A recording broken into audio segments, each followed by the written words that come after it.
Okay. Hello friends. అందరూ ఎలా ఉన్నారు? గుడ్. అందరూ బాగుంటారు. బాగుంటారు. ఓకే.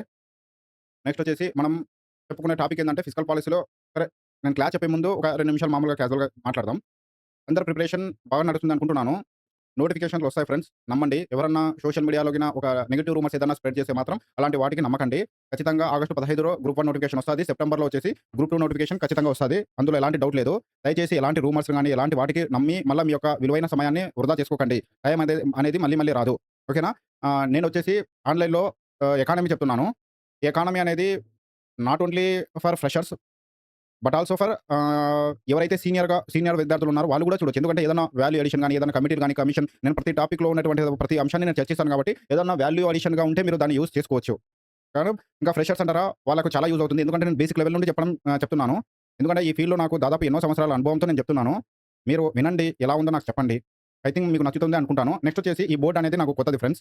అంటే ఈ బోర్డ్ అంటే ప్రెజెంట్ ఇందులో రాస్తున్నాను. కనిపిస్తుందేమో. ఇది కొంచెం న్యూది. కాబట్టి మోస్ట్‌లీ అదే 10 డేస్ అయింది అంతే. నేను ఎక్కువ 2, 3 క్లాసెసే చెప్పాను. ఇందులో అంత అలవాటు లేదు. బాగా అంటే అలవాటయ్యేంత వరకు 2, 3 మంత్స్ పట్టొచ్చు. మినిమమ్ ఒక 20, 30 క్లాసెస్ పట్టొచ్చు. అంతవరకు కొంచెం హ్యాండ్ రైటింగ్ అనేది అడ్జస్ట్ చేసుకోండి. నెక్స్ట్ వచ్చేసి ఆటోమేటిక్‌గా బిల్ అయితాయి. ఎందుకంటే నేను అక్కడ చూస్తా ఉండాలి. కింద చూడకుండా రాస్తా ఉండాలి కాబట్టి కొంచెం ఇష్యూగా ఉంది ఇది. ఓకేనా? Okay friends. సరే ఇప్పుడు మనం ఏ టాపిక్ గురించి చెప్తున్నామంటే ఫిజికల్ పాలిసీ గురించి చెప్తున్నాం. ఫిజికల్ పాలిసీలో రిసిప్ట్స్ ఉంటాయి, ఎక్స్‌పెండిచర్స్ ఉంటాయన్నాను. మీరు ఎవరన్నా చూడకపోతే లాస్ట్ వీడియోస్ చూడండి. అందులో ఇన్ డీటెయిల్స్‌గా చెప్పాను. ప్రతి టాపిక్ ఎంతో డీటెయిల్‌గా చెప్పాను. ఒకసారి చూడండి ఎళ్లి కావాలంటే. ఓకే. రిసిప్ట్స్ ఉంటాయన్నాను, ఎక్స్‌పెండిచర్స్ ఉన్నాయన్నాను. ఫస్ట్ మనం రిసిప్ట్స్ గురించి చెప్తున్నాము. రిసిప్ట్స్‌లో tax receipts sorry revenue receipts ఉంటాయి. క్యాపిటల్ రిసిప్ట్స్ ఉంటాయి అన్నాను. నెక్స్ట్ వచ్చేసి రెవెన్యూ రిసిప్ట్స్‌లో వచ్చేసి టాక్స్ రెవెన్యూ, నాన్ టాక్స్ రెవెన్యూగా డివైడ్ చేస్తాము. టాక్స్ రెవెన్యూ లాస్ట్ క్లాసెస్‌లలో 2, 3 క్లాసెస్‌లో నేను చెప్పేసాను. టాక్స్ రెవెన్యూలో డైరెక్ట్ టాక్స్ గురించి చెప్పాను. ఇండైరెక్ట్ టాక్స్ గురించి చెప్పాను. ఎవరన్నా చూడకపోతే ఒకసారి చూడండి. డైరెక్ట్ టాక్స్ చెప్పాను. ఇండైరెక్ట్ టాక్స్ చెప్పాను. దాదాపు 2 అవర్స్ చెప్పాను ఇండైరెక్ట్ టాక్స్ అయితే. సరేనా? ఎవరన్నా ఉంటే చూడండి. మనం ప్రెజెంట్ వచ్చేసి ఇండైరెక్ట్ టాక్స్‌లో ఆల్‌మోస్ట్ ఆల్ మొత్తం అయిపోయింది. లాస్ట్ 2 టాపిక్స్ అనేటువంటివి మాత్రమే మిగిలిపోయాయి. ఆ 2 టాపిక్స్ అనేటువంటివి మనం కంప్లీట్ చేశామనుకో మనకు ఇండైరెక్ట్ టాక్స్ కంప్లీట్ అయిపోయినట్టే మనకి. ఆ 2 టాపిక్స్ ఏదంటే ఒకటి లాఫర్ కర్వ్ అన్నట్టు ఒకటి ఉంది. నెక్స్ట్ వచ్చేసి ఎలాస్టిసిటీ అన్నట్టు ఒకటుంది. నెక్స్ట్ వచ్చేసి టాక్స్ బోయెన్సీ అన్నటువంటి ఈ 3 మాత్రమే ఉన్నాయి. ఈ 3 అయిపోతే అయిపోతుంది. Indirect taxes completed. మనం ఆహ్, టాక్స్ రెవెన్యూ అనేది అయిపోయినట్టే. మనం ఏ దానికెళ్తామంటే నాన్ టాక్స్ రెవెన్యూలోకెళ్ళిపోవచ్చు. సరే, ఇప్పుడు ఈ 3 టాప్ ఈ ఈ 3 టాపిక్స్ చెప్పి నాన్ టాక్స్ రెవెన్యూ చెప్దామా? లేదంటే ఇది లాస్ట్‌లో నాన్ టాక్స్ రెవెన్యూ అయిపోయిన తర్వాత ఇది చెప్పేద్దామా? సరే. ఒక మేబీ ఒక 20 మినిట్స్‌లో అయిపోతుంది గాబట్టి, ఈ 3 టాపిక్స్ చెప్దాం. ఫస్ట్ వచ్చేసి లా ఫర్ కర్వ్. కరా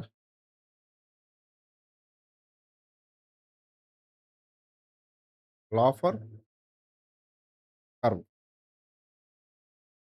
అంటే ఇంత డెప్త్ అవసరం లేదు. లా ఫర్ కర్వ్ అంటే ఏంటి అని తెలుసుకుంటే సరిపోతుంది. మళ్ళా మీరు డెప్త్ ఎళ్ళిపోయి అందులో ఏముందో అని అనుకోకండి. లా ఫర్ కర్వ్ అంటే ఏం లేదు. హ్మ్. ఇది talks talks rate and talks collection మధ్య రిలేషన్‌షిప్‌ని చూపించేది లా ఫర్ కర్వ్. అంటే అర్థం కాలేదు కదా! ఇప్పుడు టాక్స్ రెవెన్యూ ఉంది. టాక్స్ రెవెన్యూ అంటే ఏంటి? Talks collection. టాక్స్ కలెక్షన్ ఎలా వస్తాయంటే టాక్స్ రేట్ మీద డిపెండ్ అయి ఉంటుంది అని చెప్తాడీన. అనేటువంటి ఒక ఎకనామిస్ట్ ఏమంటాడంటే ఇది టాక్స్ రెవెన్యూ ఆర్ అమౌంట్ అనేది టాక్స్ కలెక్షన్ అనేది mostly dependent on talks rate మీద డిపెండ్ అయి ఉంటుంది అంటారు. ఫర్ ఎగ్జాంపుల్ ఆయన ఒక గ్రాఫ్ ఏసి చూపిచ్చాడు. ఆ గ్రాఫ్ ఏస్తాను మీకు అర్థమైపోద్ది. అరె! ఒకవే అదే ఫ్రెండ్స్ చెప్పాను గదా! ఈ యొక్క బోర్డ్ అనేది కొంచెం కొత్తది. కొంచెం అడ్జస్ట్ చేసుకోండి. కుడిపేద్దాం దీన్ని. అరె!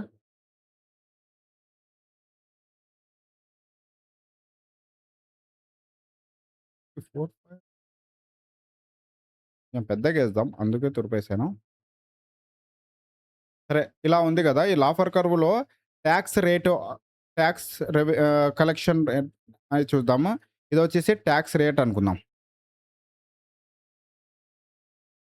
ఇది టాక్స్ రెవెన్యూ, లేదా టాక్స్ కలెక్షన్ అనుకుందాం. ఓకే. ఇక్కడొచ్చేసి 0. ఒకవేళ ఇక్కడొచ్చేసి 100,00,00,000 100,00,00,000 టాక్స్ రెవెన్యూ వచ్చిందనుకుందాం. ఇక్కడొచ్చేసి 200,00,00,000 టాక్స్ రెవెన్యూ వచ్చిందాం. ఇక్కడొచ్చేసి 300,00,00,000. ఇక్కడొచ్చేసి 500,00,00,000 అనుకున్నాం. 5 సీఆర్. ఓకే. ఇది 0% టాక్స్ ఇక్కడ. ఇక్కడ 0% ఉంటది.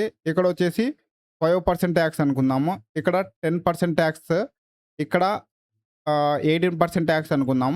ఎందుకంటే మన జీఎస్టీలో ఉండేటు విధంగా చూద్దాము. మళ్ళీ 10% లేదు గదా అనుకోకండి. సరే 12%గా మార్చేద్దాము. ఇప్పుడు 12% గూడా లేదు. మళ్ళా 12% ఉంది అనుకోకండి.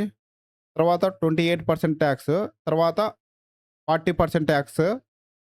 తర్వాత 100% టాక్స్ చూద్దాం.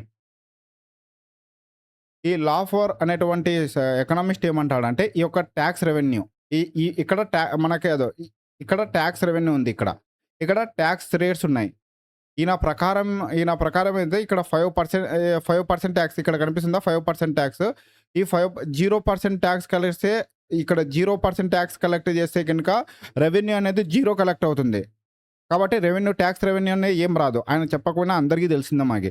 0% టాక్స్‌లో టాక్స్ లేకపోతే టాక్స్ రెవెన్యూ రాదు అని మనకు కూడా తెలుసు కదా! ఒకవేళ 5% టాక్స్ రేట్ కలెక్ట్ చేసినాడనుకో 1000 క్రోర్స్ వస్తాయనుకో. ఒక 5% టాక్స్ అంటే అన్ని ప్రొడక్ట్‌ల మీద 5% టాక్స్ రేట్ కలెక్ట్ చేస్తే మనకి ఒక్క నిమిషం ఇది చేశాను. 5% టాక్స్ రేట్ కలెక్ట్ చేసినాడనుకో మనకు 100 క్రోర్స్ వస్తాయి అనుకుందాం. అదే ఆయన 12% టాక్స్ కలెక్ట్ చేసినప్పుడు 200 క్రోర్స్ వస్తున్నాయి. అంటే జస్ట్ ఫర్ ఎగ్జాంపుల్ ఆయన ప్రకారం అనుకుందాం. అదే గవర్నమెంట్ గిన 18% టాక్స్ గిన ఫిక్స్ చేసిందనుకో అప్పుడు 300 క్రోర్స్ వస్తున్నాయి. అదే గవర్నమెంట్ గిన 28% టాక్స్ రేట్ అనేది ఫిక్స్ చేసిందనుకో అన్ని ప్రొడక్ట్స్ మీద. ఒకవేళ 500 క్రోర్స్ వస్తున్నాయనుకో ఇప్పుడు గవర్నమెంట్ అబ్బా! అంటే ఇక్కడ అనుకుందనుకో అబ్బా! 5% పెట్టింటే 100,00,00,000 వస్తున్నాయి మనకు టాక్స్ కలెక్షను. 12% వస్తుంది. 200,00,00,000 టాక్స్ కలెక్షన్స్ వస్తున్నాయి. 28% టాక్స్ రేట్ పెట్టింటే మనకు 500,00,00,000 వస్తున్నాయి కాబట్టి మనం ఇంక 40% టాక్స్ రేట్ పెట్టేద్దాము. మన యొక్క అమాంతంగా మనకి ఇక 10,000,00,00,000 వస్తాయి అనుకుందనుకో ఇక్కడే గవర్నమెంట్ పప్పులో కాలేసినట్టు అయితుంది. ఈయన ప్రకారం అయితే. ఈయన ఏమంటాడంటే ఓకే. దీన్ని వచ్చేసి ఆప్టిమమ్ టాక్స్ రేట్ అంటారు. ఆప్టిమమ్ టాక్స్ రేట్ అంటాం. అంటే ఒక ఆప్టిమమ్ టాక్స్ రేట్ దాటిపోయి ఇంకా ఎక్కువగిన గవర్నమెంట్ గిన టాక్స్ కలెక్ట్ చేయడం మొదలుపెట్టిందనుకో ఇక్కడ నుండి టాక్స్ రేట్ అనేది పెరగదు. డౌన్‌ఫాల్ అయ్యిద్ది. ఎంతవరకు ఇక 100% టాక్స్ పెడితే 0కైనా రావచ్చు. ఇప్పుడు 40% పెట్టాడనుకో ఇక్కడ మోస్ట్‌లీ 150 క్రోర్సే రావచ్చు. ఇక్కడ 50% పోయిందనుకో కాదు సార్ 100 క్రోర్సే రావచ్చు. 80% పెట్టాడనుకో 50 క్రోర్సే రావచ్చు. 90% పెట్టాడనుకో 10 క్రోర్సే రావచ్చు. 100% గిన టాక్స్ రేట్ పెట్టేసినాడంటే 100 టాక్స్ రేట్ 100% 0 కూడా రావచ్చు. అంటే ఈ యొక్క లాఫర్ అనే సైంటిస్ట్ ప్రకారం ఒక ఆప్టిమమ్ టాక్స్ రేట్ ఫిక్స్ చేసినాడు. అంటే ఇది కంట్రీ టు కంట్రీ వేరియేషన్ ఉంటది. ఇప్పుడు నేను 28% కదా అనేటువంటి ఉద్దేశ్యంతో అందరూ 28% ఆప్టిమమ్ టాక్స్ రేటు అనుకుంటే అది తప్పది. అలా కాదు. ఆయన ఏమంటారంటే కంట్రీ టు కంట్రీ వేరియేషన్ ఉంటుంది. ఇప్పుడు నన్ను అడిగితే ఇంకా మన ఇండియాలో ఆప్టిమమ్ టాక్స్ రేట్ ఎంత అంటే 18 ఉండొచ్చు అనుకున్నా. ఎందుకంటే మెజారిటీ గుడ్స్ మీద 18 ఉంది ఇప్పుడు. కాబట్టి ఓకే. నన్నడిగితే అంటే అది కరెక్టా? రాంగా అనేది తప్పు. నేను చెప్పట్లేదు. జస్ట్ నన్నడిగితే ఆప్టిమమ్ ఓకే. 18% టాక్స్ రేట్ పెడితే మన జీఎస్టీ కలెక్షన్ బాగుంటుంది అని నేను చెప్పగలను. ఒకవేళ 18% దాటి ఎక్కువ 28% గాని, 40% గాని, 100% గాని మన జీఎస్టీ పెట్టేసినారనుకో, జీఎస్టీ అనే కాదు డైరెక్ట్ టాక్స్‌లో ఏదైనా సరే పెట్టేసినారనుకో, అప్పుడు చాలామంది ఏమంటారు టాక్స్ ఎగరగొడతారు. బ్లాక్ మార్కెటింగ్ పెరిగిపోతాది. బ్లాక్‌లో కొనేస్తారు. ఎవరు టాక్స్ కట్టరు. ఎందుకంటే ఇంకొకటేందంటే ఎవరు గూడా టాక్స్‌ని ఏమంటారంటే అంటే ఇంకా కాస్ట్ పెరిగిపోవడం వల్ల ఎవరో అసలు ప్రొడక్ట్ గూడా కొనలేరు. ఒకవేళ నిజాయితీగా కొనేవాళ్ళు గూడా. ఒకవేళ లేదంటే బ్లాక్ మార్కెట్‌లో కొనాల్సొస్తది. అది అర్థమైందనుకుంటాను. ఇక్కడేందంటే టాక్స్ రెవెన్యూ ఇక్కడ టాక్స్ రెవెన్యూ, ఇక్కడ టాక్స్ రేటు. ఈ యొక్క టాక్స్ రెవెన్యూ అనేటువంటిది పెరిగితే టాక్స్ రెవెన్యూ పెరగాలి అనుకుంటే ఆప్టిమమ్ టాక్స్ రేట్ వరకు బాగుంటది. ఇది ఆప్టిమమ్ టాక్స్ రేట్. ఈ ఆప్టిమమ్ టాక్స్ రేట్ వరకు మనకి టాక్స్ రెవెన్యూ పెరుగుతాది. ఒకవేళ ఆప్టిమమ్ టాక్స్ రేట్‌ని మించి దాటి ఇంకా ఎక్కువ నువ్వు టాక్స్ గిన వసూలు చేస్తున్నావు 40%, 80%, 100% వసూలు చేస్తున్నావు అంటే నీ యొక్క టాక్స్ రెవెన్యూ ఇక్కడ తగ్గిపోయింది చూడండి. ఇక్కడ కావాలంటే 100 ఇక్కడ నుండి డౌన్ ఫాల్ అయింది మొత్తం. ఇలా డౌన్ ఫాల్ అవుతుంది అనేటువంటి చెప్పేది ఎవరు చెప్తారంటే లాఫర్ అన్నటువంటి ఆయన ఒక కర్వ్ అంటే దీన్ని లాఫర్ కర్వ్ అంటాం చెప్తారు. ఓకే. అర్థమైందనుకుంటాను. ఓకే. ఇంకోటి నెక్స్ట్ వచ్చేసి మనకి ఆహ్, హ్మ్, రెండో టాపిక్ వచ్చేసి టాక్స్ ఎలాస్టిసిటీ ఉంది. టాక్స్ బోయన్సీ ఉంది. నేనింక రాయను. జస్ట్ బ్రీఫ్‌గా చెప్పేసాను. టాక్స్ ఎలాస్టిసిటీ అంటే ఏంది? టాక్స్ బోయన్సీ అంటే ఏంటంటే, టాక్స్ ఎలాస్టిసిటీ అంటే నథింగ్ అది లాఫర్ కర్వ్‌ను రిప్రజెంట్ చేస్తుంది అది గూడా అంతే. అంటే ఏ విధంగా రిప్రజెంట్ చేస్తుందంటే, ఎప్పుడైతే టాక్స్ రేట్ పెరుగుతుందో గుర్తుపెట్టుకోండి. ఎప్పుడైతే టాక్స్ రేట్ అనేది పెరుగుతుందో ఆటోమేటిక్‌గా టాక్స్ కలెక్షన్ అనేటువంటిది ఒక స్టేజ్ వరకు పెరుగుతుంది. దాని తర్వాత తగ్గిపోతుంది. అంటే ఈ యొక్క ఎలాస్టిసిటీ అనేటువంటి మెజర్‌మెంట్ ద్వారా ఒక మెజర్‌మెంట్ ఇది. కరెక్ట్ చెప్పాలంటే ఎలాస్టిసిటీ అనేటువంటిది ఒక మెజర్‌మెంట్. టాక్స్ ఎలాస్టిసిటీ అంటాం. అంటే మనం ఎలాస్టిక్ అంటే సాగే గుణం ఉంటుంది అంటాం గదా! సేమ్ అలా అనుకోండి మీరు గూడా. టాక్స్ ఎలాస్టిసిటీ అనేటువంటిది ఏ విధంగా ఉంటుందంటే ఒక స్టేజ్ వరకు టాక్స్ పెంచుతామంటే టాక్స్ రెవెన్యూ గూడా పెరుగుతుంది. ఒక స్టేజ్ తర్వాత టాక్స్ పెంచితే టాక్స్ రెవెన్యూ తగ్గుతుంది. అంటే ఈ యొక్క మెజర్‌మెంట్ ఈ యొక్క టాక్స్ ఎలాస్టిసిటీ ద్వారా మనం చూడొచ్చు. అర్థం కాలేదా? ఫర్ ఎగ్జాంపుల్ ఈ యొక్క మెజర్‌మెంట్ యూజ్ చేసి ఎంత టాక్స్ రేట్ పెడితే ఎంత రెవెన్యూ కలెక్ట్ అవుతుంది అనేటువంటి మెజర్ చేసేసి మన గవర్నమెంట్‌కి డేటా మనం చెప్పగలం. ఓకే. ఈ ఎలాస్టిసిటీ అనేది ఈ ఈ ఈ యొక్క టాక్స్ రేట్‌లో బాగుంది. ఈ టాక్స్ రేట్‌లో బాగలేదు. రెవెన్యూ తగ్గిపోతుంది అని చెప్పడాన్నే టాక్స్ ఎలాస్టిసిటీ అంటాం. టాక్స్ బోయన్సీ అంటే ఏమిటి అంటే, టాక్స్ బోయన్సీ అంటే ఒక ఫార్ములా ఉంది. Percentage change in talks rate divided by percentage change in GDP.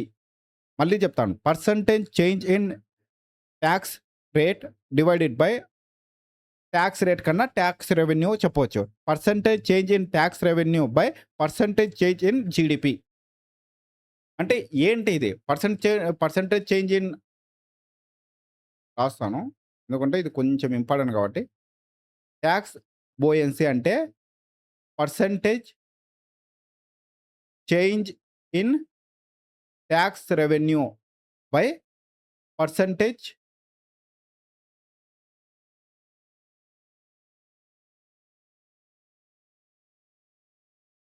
నీట్‌గా రాసాం. టాక్స్ బోయన్సీ అంటే ఏందంటే percentage change in talks revenue divided by percentage change in GDP. అంటే దీని యొక్క టాక్స్ బోయన్సీలో దీని యొక్క అర్థం ఏందంటే, మనం జీడీపీ ఉంది. మన జీడీపీ ఉంది. మన జీడీపీలో టాక్స్ రెవెన్యూ ఏ విధంగా ఉంది అన్నటువంటి చెప్పేది ఏ మెజర్‌మెంట్ ఏదంటే టాక్స్ బోయన్సీ చెప్తాది. అంటే మన జీడీపీలో టాక్స్ రెవెన్యూ ఎంతవరకు ఉంది? టాక్స్ రెవెన్యూ ఎంతవరకు కలెక్ట్ అవుతుంది? అన్నటువంటిది. సరే మీకు డౌట్ రావచ్చు. మనకెందుకు బయ్ టాక్స్ రెవెన్యూ ఎంతైతే మనకెందుకు? ఎంత లేకపోతే మనకెందుకు? ఈ టాక్స్ బోయన్సీ మనకు అవసరమా ఈ మెజర్‌మెంటు? జీడీపీ పెరిగితే పెరుగుతాది. జీడీపీ తగ్గితే తగ్గుతాది. అందులో గూడా మళ్ళా ఈ యొక్క బోయన్సీ, గియన్సీ ఎందుకు? అవసరం లేదు గదా! అనొచ్చు. అంటే ఇక్కడే ఒక ఒక ఒక ప్రాబ్లమ్ వచ్చిందిక్కడ. జీడీపీ పెరుగుతుంది అనుకుంటే, అది జీడీపీ పెరగడం ఇంక్రీజ్ అవుతుంది అంటే, అది ఓన్లీ టాక్స్ కలెక్షన్ వల్లనే ఇంక్రీజ్ అవుతుంది అని కాదు. కొన్ని సార్లు ఇన్‌ఫ్లేషన్ వల్ల కూడా ఇంక్రీజ్ అవుతుంది. ఇన్‌ఫ్లేషన్ పెరిగినా కూడా మనకు జీడీపీ పెరుగుతుంది. ఫర్ ఎగ్జాంపుల్ ఎలా అంటే ఇప్పుడు ఆహ్, ఈ జీడీపీ వచ్చేసి 100 క్రోర్స్ ఉందనుకో. ఈ ఇయర్ జీడీపీ వచ్చేసి 100 మనకు 100 క్రోర్స్ వాల్యూ కలిగినటువంటి ప్రొడక్షన్ ఉందనుకో. నెక్స్ట్ ఇయర్ వచ్చేసి 110 క్రోర్స్ అయిందనుకో. అంటే 100 ఇక్కడ నుండి ఇంతవరకు 100 క్రోర్స్ పెరిగింది మన జీడీపీ అనుకుందాం. అంటే మళ్ళా నెక్స్ట్ వచ్చేసి ఒకవేళ టాక్స్ రేట్ వచ్చేసి 10 క్రోర్స్ టాక్స్ కలెక్ట్ అయ్యేవి కాస్త 9 క్రోర్సే ఈసారి ఈ సంవత్సరం కలెక్ట్ అయ్యాయి. అంటే 10 క్రోర్స్ సారీ 1 క్రోర్ ఒక కోటి 1 క్రోర్ వచ్చేసి తగ్గింది ఇక్కడ. కానీ జీడీపీ 10 క్రోర్స్ పెరిగింది. అంటే ఇక్కడ ఇక్కడ మనం చూడాల్సింది ఏందంటే అరె! టాక్స్ తగ్గింది. ఒక కోటి తగ్గింది టాక్స్. కానీ 10,00,00,000 జీడీపీ ఎలా పెరిగింది? అంటే ఈ యొక్క జీడీపీ 10,00,00,000 పెరిగింది అంటే ఇది ఇన్‌ఫ్లేషన్ ద్వారా అయినా పెరగొచ్చు. మరి ఏ తరహా ఇప్పుడు కాదు నువ్వు చెప్పొచ్చు. ఎట్ట చెప్తావు బయ్ నువ్వు ఇన్‌ఫ్లేషన్ ద్వారా పెరిగిందని? ఏం ప్రొడక్షన్ ద్వారా పెరగొచ్చు గదా! ఎంప్లాయ్‌మెంట్ ద్వారా పెరగొచ్చు గదా! అనొచ్చు. ఏం టాక్స్ ఒక్కటేనా ఇండికేషను? ఒకవేళ టాక్స్ ఒక్కటే ఉంటే అయిపోతుందా అంటే టాక్స్ ఎవరు పే చేస్తారు? డైరెక్ట్ టాక్స్ గాని, ఇండైరెక్ట్ టాక్స్ గాని ఎవరు పే చేస్తారు? కంపెనీస్ పే చేస్తాయి. డైరెక్ట్ టాక్స్‌లో అయితే కార్పొరేట్ టాక్స్ మనం చూసాం గదా! కంపెనీస్ పే చేస్తాయి. ఇన్‌కమ్ టాక్స్ మన పర్సనల్స్ పే చేస్తారు. డైరెక్ట్ టాక్స్ ఇండైరెక్ట్ టాక్స్ ఎవరు పే చేస్తారు? కన్స్యూమర్స్ మనం పే చేస్తాము. ఇప్పుడు ప్రొడక్షన్ గిన తగ్గితే ఒకవేళ టాక్స్ తగ్గుతుంది ఇక్కడ తగ్గింది అంటే దీని మీనింగ్ ఏంటి? ఒరేయ్! మీ దేశంలో ప్రొడక్షన్ తగ్గిందిరా భయ్ అనే గదా! అంతే కదా! అంటే ఇండైరెక్ట్ టాక్స్ కలెక్ట్ కావట్లేదు. డైరెక్ట్ టాక్స్ కలెక్ట్ కావట్లేదు. నేను ఈ మొత్తం కలిపి తగ్గిందే అనుకుందాం ఒకసారి. ఇండైరెక్ట్ టాక్స్ కలెక్ట్ తగ్గాయి. డైరెక్ట్ టాక్స్ తగ్గాయి. అంటే ప్రజలు కొనుక్కోవట్లేదు. తీసుకోవట్లేదు. అంటే దానివల్ల కంపెనీలు గూడా ఏం చేశాయంటే కొత్త ఇన్వెస్ట్‌మెంట్ చెయ్యవు. ఎందుకంటే ఇక్కడ లేదురా ఇండియాలో డిమాండ్ లేదు. కాబట్టి మేము ఇన్వెస్ట్‌మెంట్ అవసరం లేదు అనేటువంటి ఉద్దేశ్యంతో కంపెనీలు ముందరకు రావు. ఇన్వెస్ట్‌మెంట్ చెయ్యవు. ఎంప్లాయ్‌మెంట్ ఆపర్చునిటీస్ రావు. ఎప్పుడైతే మనకు పెరుగుతుందో అప్పుడు మాత్రమే మనకు కంపెనీలు ముందరకొస్తాయి. ఎందుకంటే టాక్స్ రేట్ పెరగడం అంటే ఏంది? ప్రొడక్షన్ పెరగడం అంతే. నథింగ్. టాక్స్ రేట్ అంటే మనకి నువ్వు అనొచ్చు. టాక్స్ రెవెన్యూ పెరుగుతుందంటే ప్రొడక్షన్ ఎట్ట పెరుగుతుంది బయ్ నువ్వు భలే చెప్తావు నువ్వు. అదొక్కటేనా మార్గం? వేరే మార్గాలు లేవా? ఒకవేళ టాక్స్ రేట్ పెంచితే అయిపోయా కదా! మనకు రెవెన్యూ పెరుగుతది కదా! అంటే మనం చదవలేదా లాఫర్కర్ ఇందాక? లాఫర్కర్ ఏమన్నాడు? ఆప్టిమమ్ స్టేజ్ వరకు మాత్రమే టాక్స్ రెవెన్యూ పెంచగలవురా భయ్. ఆప్టిమమ్ టాక్స్ రేట్ మించి నువ్వు టాక్స్ రేట్ పెంచితే గినుక టాక్స్ రెవెన్యూ తగ్గిపోతది అంటున్నాడు కదా ఆయన. టాక్స్ ఎగరగొట్టేసాడు గదా! అంటే అంటే లిమిట్ వరకు పెంచు పర్లేదు. ఆ లిమిట్ దాటిపోతే నీకు టాక్స్ రెవెన్యూ రాదు. ఒకవేళ ప్రొడక్షన్ ఉన్న టాక్స్ రెవెన్యూ రాదు అని ఆయన చెప్తున్నాడు. కాబట్టి టాక్స్ రేట్ పెంచినంత మాత్రాన రెవెన్యూ వస్తదంటే అది నిజం కాదు. టాక్స్ రేట్ అనేది ఆప్టిమమ్ స్టేజ్‌లో ఉండాలి. సరైన స్థానంలో ఉండాలి. దాంతో పాటు టాక్స్ రెవెన్యూ అనేటువంటిది జీడీపీలో అనేటువంటి టాక్స్ రెవెన్యూ ఉంటే గినుక మనకు ప్రొడక్షన్, ఎంప్లాయ్‌మెంట్ అన్నీ ఉన్నట్టే. అర్థమైందా? ఈ యొక్క మెజర్‌మెంట్ ద్వారా మనము జీడీపీలో టాక్స్ రెవెన్యూ ఏ విధంగా ఉంది అనేటువంటి ఏమంటారు టాక్స్ బోయెన్సీ ద్వారా మనం తెలుసుకోవచ్చు. మీకు రేపు పొద్దున ఏదో ఒక మనకు ఎగ్జామ్‌లో అడిగినాడనుకో క్వెషను. ఆ ఎగ్జామ్‌లో రాసినప్పుడు టాక్స్ బోయెన్సీ అంటే ఏంటి అనుకుంటే ఓకే. ఈ విధంగా ఉంటది అని మీరు బ్రీఫ్‌గా ఒక అండర్‌స్టాండింగ్ తెలుసుకుంటే చాలు. అంత డెప్త్ అవసరం లేదు. ఇది. టాక్స్ బోయెన్సీ అన్నా, టాక్స్ ఎలాస్టిసిటీ అన్నా, లా ఫర్ కర్వ్ అన్నా అయిపోయింది. ఫ్రెండ్స్ ఇక్కడితో మనకి దాదాపు టాక్సెస్‌కి సంబంధించింది అయిపోయింది. టాక్సెస్‌లో ఇంకొకటి ఒక్క పాయింట్ చెప్పడం మర్చిపోయాను.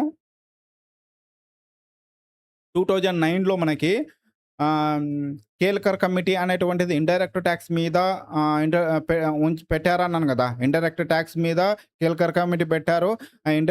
కేల్కర్ కమిటీ రికమెండేషన్ మేరకే మనకు ఇండైరెక్ట్ టాక్స్ అనేటువంటి కాన్సెప్ట్ వచ్చిందని కాదు. జీడీపీ అనే కాన్సెప్ట్‌ని ఇంతకుముందు నుండే కేల్కర్ కమిటీ ఉందే కాన్సెప్ట్ ఉంది. మళ్ళా ఆయన తెచ్చాడని చెప్పట్లేదు నేను. జీడీపీ అనేటువంటి ఫస్ట్ టైమ్ ఈయననే ప్రపోజ్ చేసినారు అని చెప్పినాం. అంటే ఈయన టైం నుండే ప్రపోజల్ వచ్చింది అది. ఎంపవర్ కమిటీ గూడా ఉంది. దాన్ని గూడా యాక్సెప్ట్ చేసిందని చెప్పాము. అంటే ఇక్కడ మనం ఇవన్నీ అవసరం లేదు. కేల్కర్ కమిటీ అనేటువంటిది డైరెక్ట్ క్వెషన్ అడుగుతారు. కేల్కర్ కమిటీ అనేటువంటిది ఎప్పుడు ఎస్టాబ్లిష్ అయిందంటే 2003లో.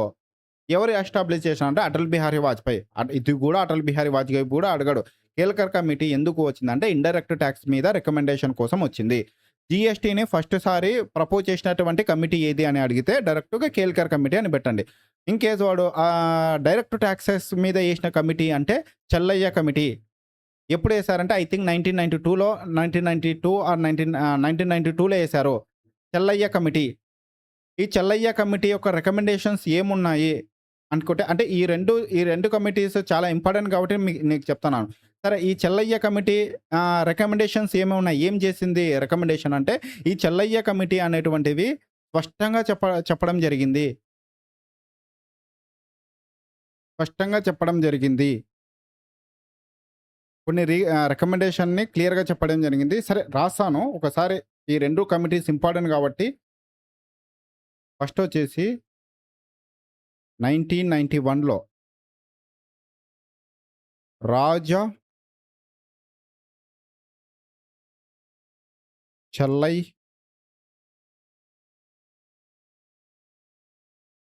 కమిటీ.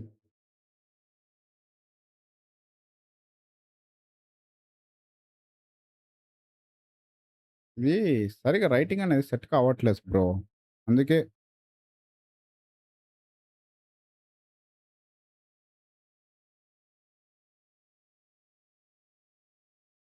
రాజా చెల్లై కమిటీ 1991లో ఇంట్రొడ్యూస్ చేశారు. రాజా చెల్లై కమిటీ అనేటువంటి ఇది ఏ ఏ ఏ దాని మీద అంటే డైరెక్ట్ టాక్స్ మీద.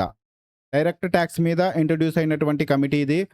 సరే ఈ యొక్క డైరెక్ట్ టాక్స్ మీద ఇంట్రొడ్యూస్ అయిన కమిటీ అంటున్నాము. ఈ రాజా చెల్లయ్య కమిటీ. సరే ఏం రికమెండేషన్ చేసింది ఈ రాజా చెల్లయ్య కమిటీ అంటే ఇన్‌కమ్ టాక్స్ తగ్గించండి. ఇన్‌కమ్ టాక్స్ తగ్గించండి. ఐటీ అంటే ఇన్‌కమ్ టాక్స్ రెడ్యూస్ చేయండి. నెక్స్ట్ వచ్చేసి widening the talks base. Widening the talks base అంటే వైడనింగ్ ద టాక్స్ బేస్ అంటే టాక్స్ బేస్‌ని పెంచండి. అంటే ఎలా టాక్స్ బేస్‌ని పెంచడం అంటే చాలామందిని అంటే ఏ విధంగా పెంచాలంటే టాక్స్ స్లాబ్స్ అన్నాయి గదా! ఆల్రెడీ క్లాస్‌లో చెప్పాను. టాక్స్ స్లాబ్స్ అంటే ఏంటి అనేటువంటి ఇంతకుముందు క్లాసులలో చెప్పాను. 18%, 28%, 40% ఇలా 5% ఇవి ఉన్నాయి గదా! వీటిని టాక్స్ స్లాబ్స్ అంటారు. అంటే అప్పుడు జీఎస్టీ లేదు గదా! అంటే అప్పుడు గూడా టాక్సెస్ రేట్స్ ఉన్నాయి గదా!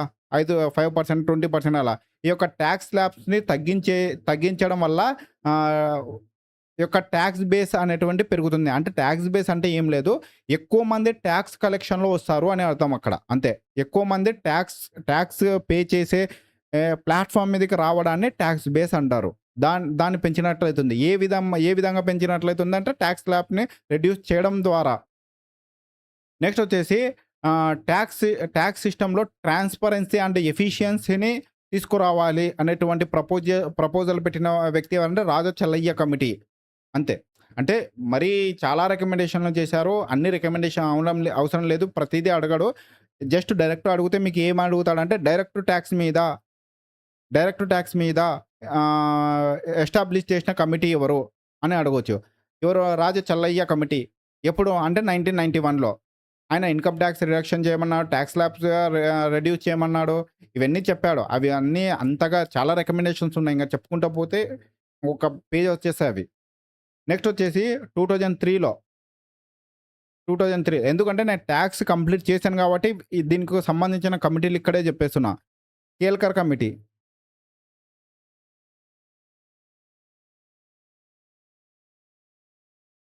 కేల్కర్ కమిటీ కూడా ఇండైరెక్ట్ టాక్సెస్ మీద.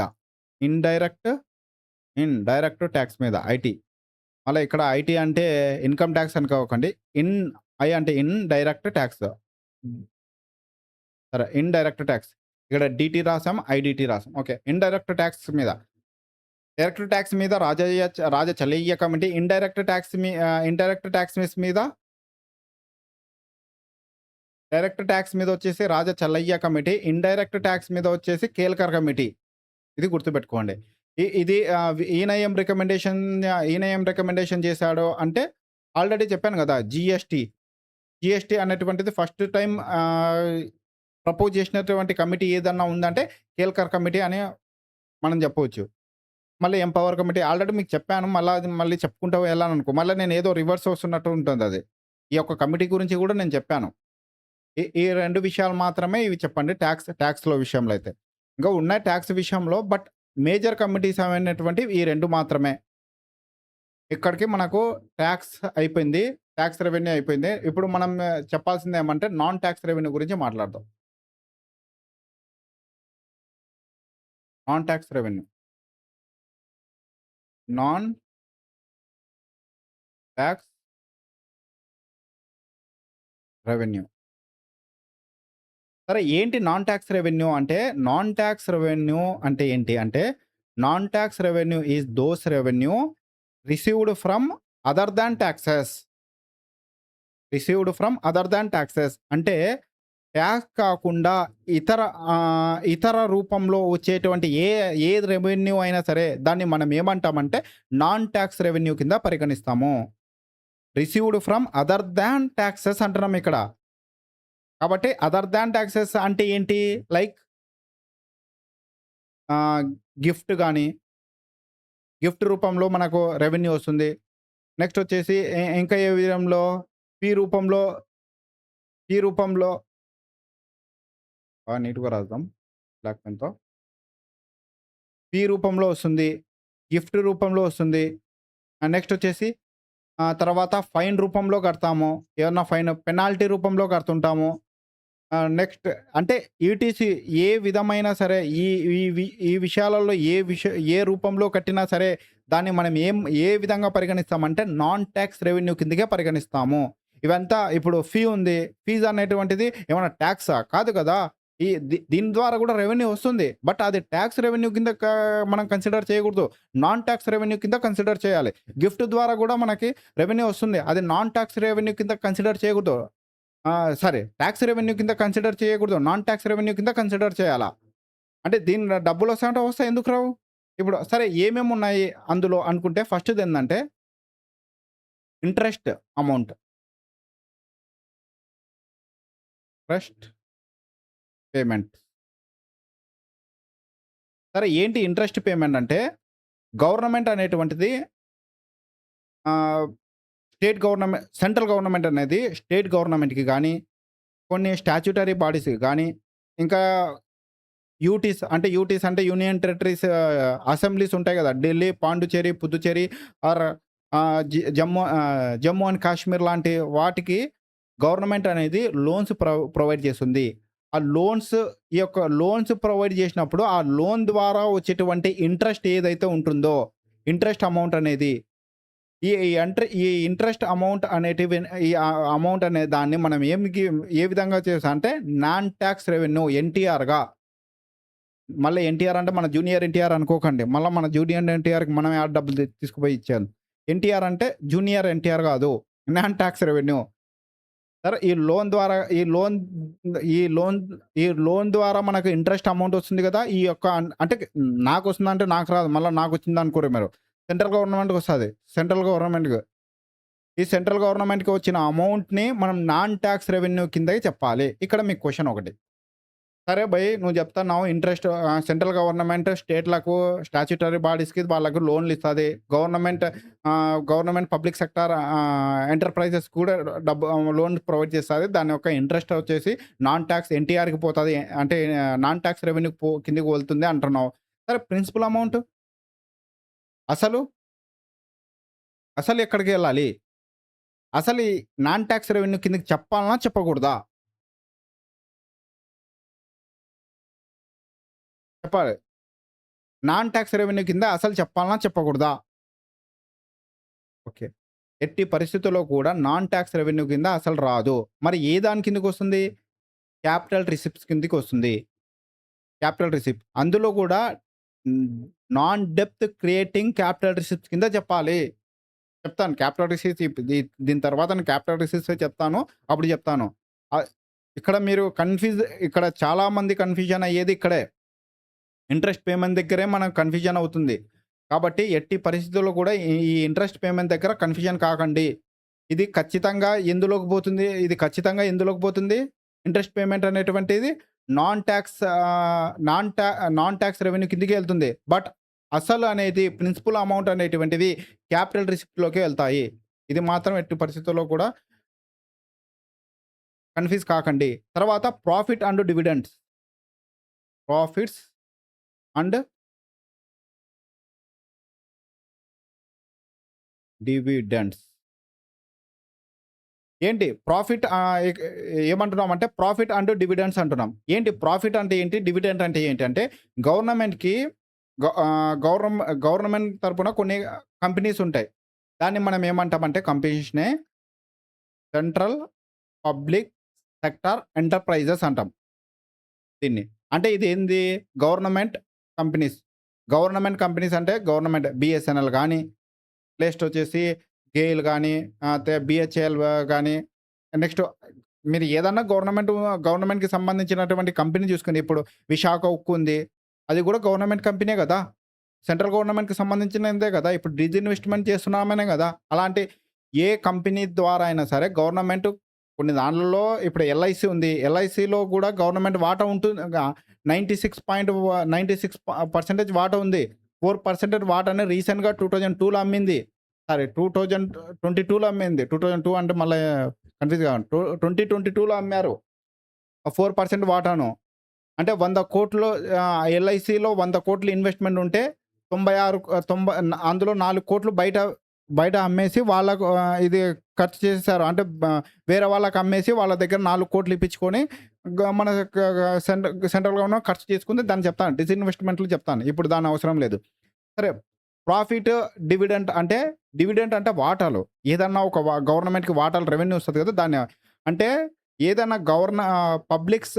అదే సెంట్రల్ పబ్లిక్ సెక్టార్ ఎంటర్‌ప్రైజెస్ ఉంటాయి గదా! గవర్నమెంట్ సంస్థలు ఉంటాయి గదా! ఈ గవర్నమెంట్ సంస్థల్లో నుండి వచ్చేటువంటి ప్రాఫిట్స్ ఒస్తాయి. ప్రాఫిట్ రూపంలో రెవెన్యూ వస్తుంది. డివిడెండ్ రూపంలో రెవెన్యూ వస్తుంది. ఇలా వచ్చిన రెవెన్యూ అన్నీ కూడా నాన్ టాక్స్ రెవెన్యూ కిందకే కన్సిడర్ చెయ్యాలి. ఇది గుర్తుపెట్టుకోవాలి. అంతే గదా! ప్రాఫిట్ ఒస్తాయి, డివిడెండ్స్ ఒస్తాయి. ఈ ప్రాఫిట్ అండ్ డివిడెండ్స్ అనేటువంటివి ప్రాఫిట్ అండ్ డివిడెండ్ ద్వారా వచ్చినటువంటి రెవెన్యూని కూడా మనం నాన్ టాక్స్ రెవెన్యూ కిందకే కన్సిడర్ చేస్తాము. ఇక్కడ మళ్ళా కన్‌ఫ్యూజ్ కాకండి.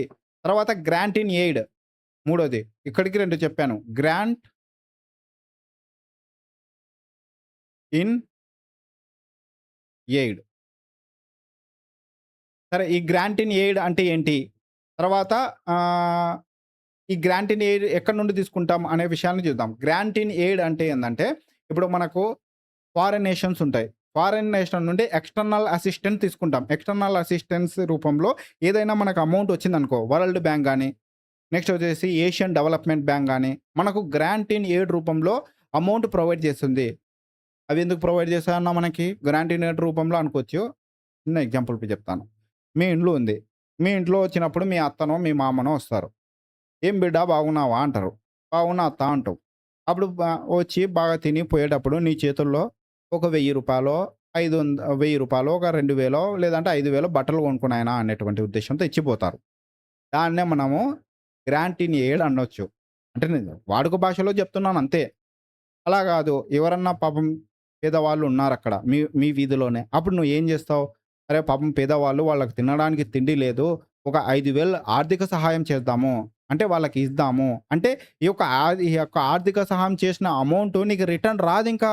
ఇంగ వాళ్ళ దగ్గరనే ఉండిపోతది. మళ్ళా నువ్వు దాని మీద నాకు ఇంట్రెస్ట్ కట్టు, లోన్ రూపంలో తిరిగి అంటే ఇవ్వరు. అది నువ్వు ఫ్రీగా ఇచ్చే అమౌంటు తిరిగి రాదు. అలా మన ఇండియాకు గూడా కొంత అప్పుడప్పుడు కొన్ని ఇంటర్నేషనల్ ఫైనాన్షియల్ ఇన్‌స్టిట్యూషన్స్ అనేవి గ్రాంట్ ఇన్ ఎయిడ్ రూపంలో అమౌంట్ ప్రొవైడ్ చేస్తా ఉంటాయి. అంటే డైలీ ప్రతి సంవత్సరం ప్రొవైడ్ చేస్తామంటే ఏం ప్రొవైడ్ చేయవు. మన క్లైమేట్ ఫండ్‌లోనే మనం ఎన్విరాన్మెంటల్ సైన్స్‌లో క్లైమేట్ ఫండ్‌లోనే అరే 100,00,00,000 100 బిలియన్ ఫండ్ ఇవ్వండ్రా అంటేనే ఎవడు ఇవ్వకున్నాడు. ఒకవేళ వస్తే ఒకప్పుడు వచ్చింటాయి. ఒకవేళ ఇప్పుడు అంత సీన్ లేదు. అంత ఎవడు ఇవ్వట్లేదు. సరే ఇచ్చినయి మనమే వేరే వాళ్ళకి ఆర్థిక సాయం చేస్తున్నాం. మొన్న ఇరాన్‌కి మనం ఆర్థిక సహాయం చేయలేదా? ఎవరికన్నా తుఫాన్ వచ్చినప్పుడు మనం ఆర్థిక సహాయం చేయలేం లేదా? మనకేదన్నా ప్రాబ్లమ్ వచ్చినప్పుడు ఏ ఏదన్నా ఫ్లడ్స్ వచ్చినప్పుడు అలా మనకి ఎవరైనా గ్రాంట్ ఇన్ ఎయిడ్ రూపంలో డబ్బులిస్తారు. ఆ అమౌంట్ మొత్తం గూడా ఎన్‌టీఆర్‌కే పోతాయి. మన జూనియర్ ఎన్‌టీఆర్‌కే ఎళ్తాయి. అవునా? జూనియర్ ఎన్టీఆర్ గాదు. నాన్ టాక్స్ రెవెన్యూ కిందకే ఎళ్తాయి. మళ్ళా జూనియర్ ఎన్టీఆర్‌కే ఎళ్తాయి అనుకోకండి. ఎ నాన్ టాక్స్ రెవెన్యూ కిందకే ఎళ్తాయి. జూనియర్ ఎన్టీఆర్‌కే ఎళ్ళవు. Okay. Grant in aid. Foreign nations ఇవి ఇచ్చేవైనా సరే ఫారెన్ ఇన్‌స్టిట్యూషన్ ఫైనాన్షియల్ ఇన్‌స్టిట్యూషన్స్ ఇచ్చేటువంటి గ్రాంటీనియర్స్ కానీ అవన్నీ కూడా మనకు ఎన్‌టిఆర్‌లోకే ఎళ్తాయి. ఓకే. నెక్స్ట్ వచ్చేసి ఫీజ్ కూడా నాన్ టాక్స్ రెవెన్యూలోకే వెళ్తాయి. ఎన్‌టిఆర్‌లోకే వెళ్తాయి. నాన్ టాక్స్ రెవెన్యూలోకే వెళ్తాయి. అంటే ఏంటి? ఫీజ్ అంటే ఎందుకు ఫీజ్ కలెక్ట్ చేశారు? ఫీజ్ ఎందుకు కలెక్ట్ చేశారంటే అడ్మినిస్ట్రేటివ్ పర్పస్ కోసం, జ్యుడిషియల్ పర్పస్ కోసం యూజ్ చేస్తారు. అంటే నీకు అడ్మినిస్ట్రేటివ్ ఫెసిలిటీ కల్పిస్తారు. జ్యుడిషియల్ ఫెసిలిటీస్ కల్పిస్తారు. కాబట్టి దానికి మినిమమ్ ఫీ కలెక్ట్ చేస్తారు. ఫర్ ఎగ్జాంపుల్ మీ సేవాకెళ్తావు. తెలిసినప్పుడు నువ్వు బీసీ సర్టిఫికేట్ చేపించుకోవాలి. బీసీ సర్టిఫికేట్, తర్వాత SC certificate, ST certificate, caste certificate అనుకుందాం పోనీ. క్యాస్ట్ సర్టిఫికేట్ చేపించగాల. ఇన్‌కమ్ సర్టిఫికేట్ చేపించాలా. పోతేనే మీ సేవలో అన్నా నాకు 4 పేపర్‌లు ఇచ్చేసి నాకు ఇన్‌కమ్ సర్టిఫికేట్ ఇయ్యి అంటే ఇస్తాడా? ఫస్ట్ చలానా కట్టు బోయి అంటాడు. నువ్వు మూసుకొని చలానా కట్టాలా. 30 40 ఉంటది. లేదంటే 100 తీసుకుంటాడు. అంటే ఆ యొక్క ఫీజ్ నువ్వు కడుతున్నావే, ఎందుకు ఇది కడుతున్నావు అంటే నీకు అడ్మినిస్ట్రేషన్ ఫెసిలిటీ కల్పిస్తున్నారు గదా! కాబట్టి ఆ ఫీని గూడా మనము నాన్ టాక్స్ రెవెన్యూలోకే కన్సిడర్ చేయాలి. కోర్ట్‌లో గూడా ఫీజ్ కడతా ఉంటాం. అదే నాన్ టాక్స్ రెవెన్యూ మనం ఏదన్నా ఆన్‌లైన్‌లో అప్లై చేస్తా ఉంటాం. మన నోటిఫికేషన్‌లో దానికోసం మనం కట్టే అమౌంట్ గూడా నాన్ టాక్స్ రెవెన్యూ కిందకే ఎళ్తుంది. ఒకవేళ గవర్నమెంట్ తీసుకుంటే, మళ్ళా ఏపీపీఎస్సీ తీసుకుంటే ఏదన్నా చూసుకుంటే అవి వాళ్ళ అడ్మినిస్ట్రేషన్ కోసం యూజ్ చేసుకోవచ్చు. నేను కాదనను. ఒకవేళ మనకేదన్నా గవర్నమెంట్‌కి అమౌంట్ అంటే ఇప్పుడు మన దగ్గర ఫర్ ఎగ్జాంపుల్ మనమందరం 250, 250 ఫీజ్ కట్టేసినాం బ్రో అనుకుందాం. కట్టేసినాము. ఒక 4,00,000 మంది అప్లై చేసినారు గ్రూప్ 2కి. దాదాపు ఎంత కాదనుకున్నా సరే ఒక 10,00,00,000 వచ్చినాయనుకుందాం. 10 క్రోర్స్ వచ్చినాయి. అవరేజ్‌గా చెప్తున్నాను. 10 క్రోర్స్ వచ్చినాయనుకుందాం అమౌంట్. జస్ట్ మనం ఎగ్జామ్ పెట్టడానికి జస్ట్ వాళ్ళకయిన ఖర్చు 5,00,00,000 అయినాయి. మిగిలినది 5,00,00,000 మిగిలిపోయాయి అమౌంట్ అనుకున్నాం. ఈ అమౌంట్ అనేది ఎవరు ఏపీపీఎస్సీ చైర్మన్ అండ్ మెంబర్స్ అందరూ కలుసుకొని పంచుకొని ఇంట్లోకెళ్ళిపోతారా? కాదు కదా! ఈ 5,00,00,000 ఎవరికిస్తారు? గవర్నమెంట్‌కి ఇవ్వాలి. గవర్నమెంట్ తీసేసుకుంది 5,00,00,000 కూడా. ఈ యొక్క 5,00,00,000 ఏ గవర్నమెంట్‌కొచ్చిన అమౌంట్ ఏ దాంట్లోకొస్తుంది? ఎన్టీఆర్‌లోకి వెళ్తుంది. నాన్ టాక్స్ రెవెన్యూ రిసిప్ట్స్‌లోకి వెళ్తుంది. అది. అలా నెక్స్ట్ వచ్చేసి లైసెన్స్ అండ్ పర్మిట్స్. కొంచెం కిందకన్నాం.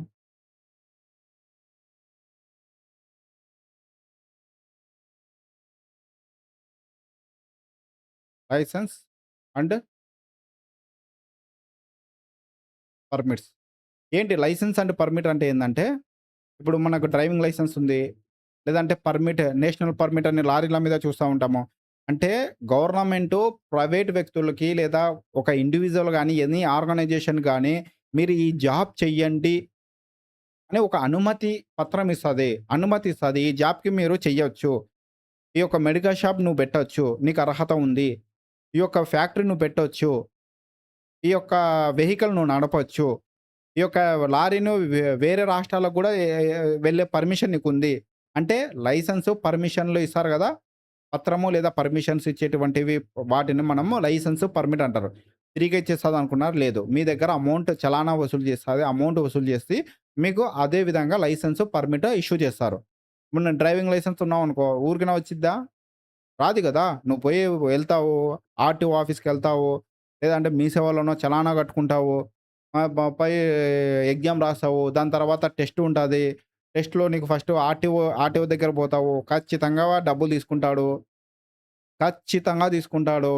ఇప్పుడు ఏదన్నా తీసుకో 100లో 95% మంది తీసుకుంటారు. ఒకవేళ 5% మంది నిజాయితీగా ఉంటే నాకు తెలీదులే గానీ, ఎందుకంటే నా దగ్గర గూడా తీసుకున్న వాళ్ళు ఉన్నారు. మనం అన్నీ బయటికి చెప్పకూడదు. మీరు వినకూడదు ఇవన్నీ. మీ దగ్గర కూడా తీసుకుంటారు. లేదంటే నేను గూడా అట్నే అనుకున్నా. నేను నిజాయితీగా బోయి అస్సలు ఒక్క రూపాయి ఇవ్వకుండా నేను డ్రైవింగ్ లైసెన్స్ తెచ్చుకుంటా చూడు. అస్సలు అద్ది, ఇద్ది అని పోయినా. ఫస్ట్ సారి పోయినా. అంత బాగా నడిపినా ఫెయిల్ చేసేసినాడు. రెండోసారి పోయినా. అంతా బాగా నడిపినాడు. రెండోసారి గూడా ఫెయిలు.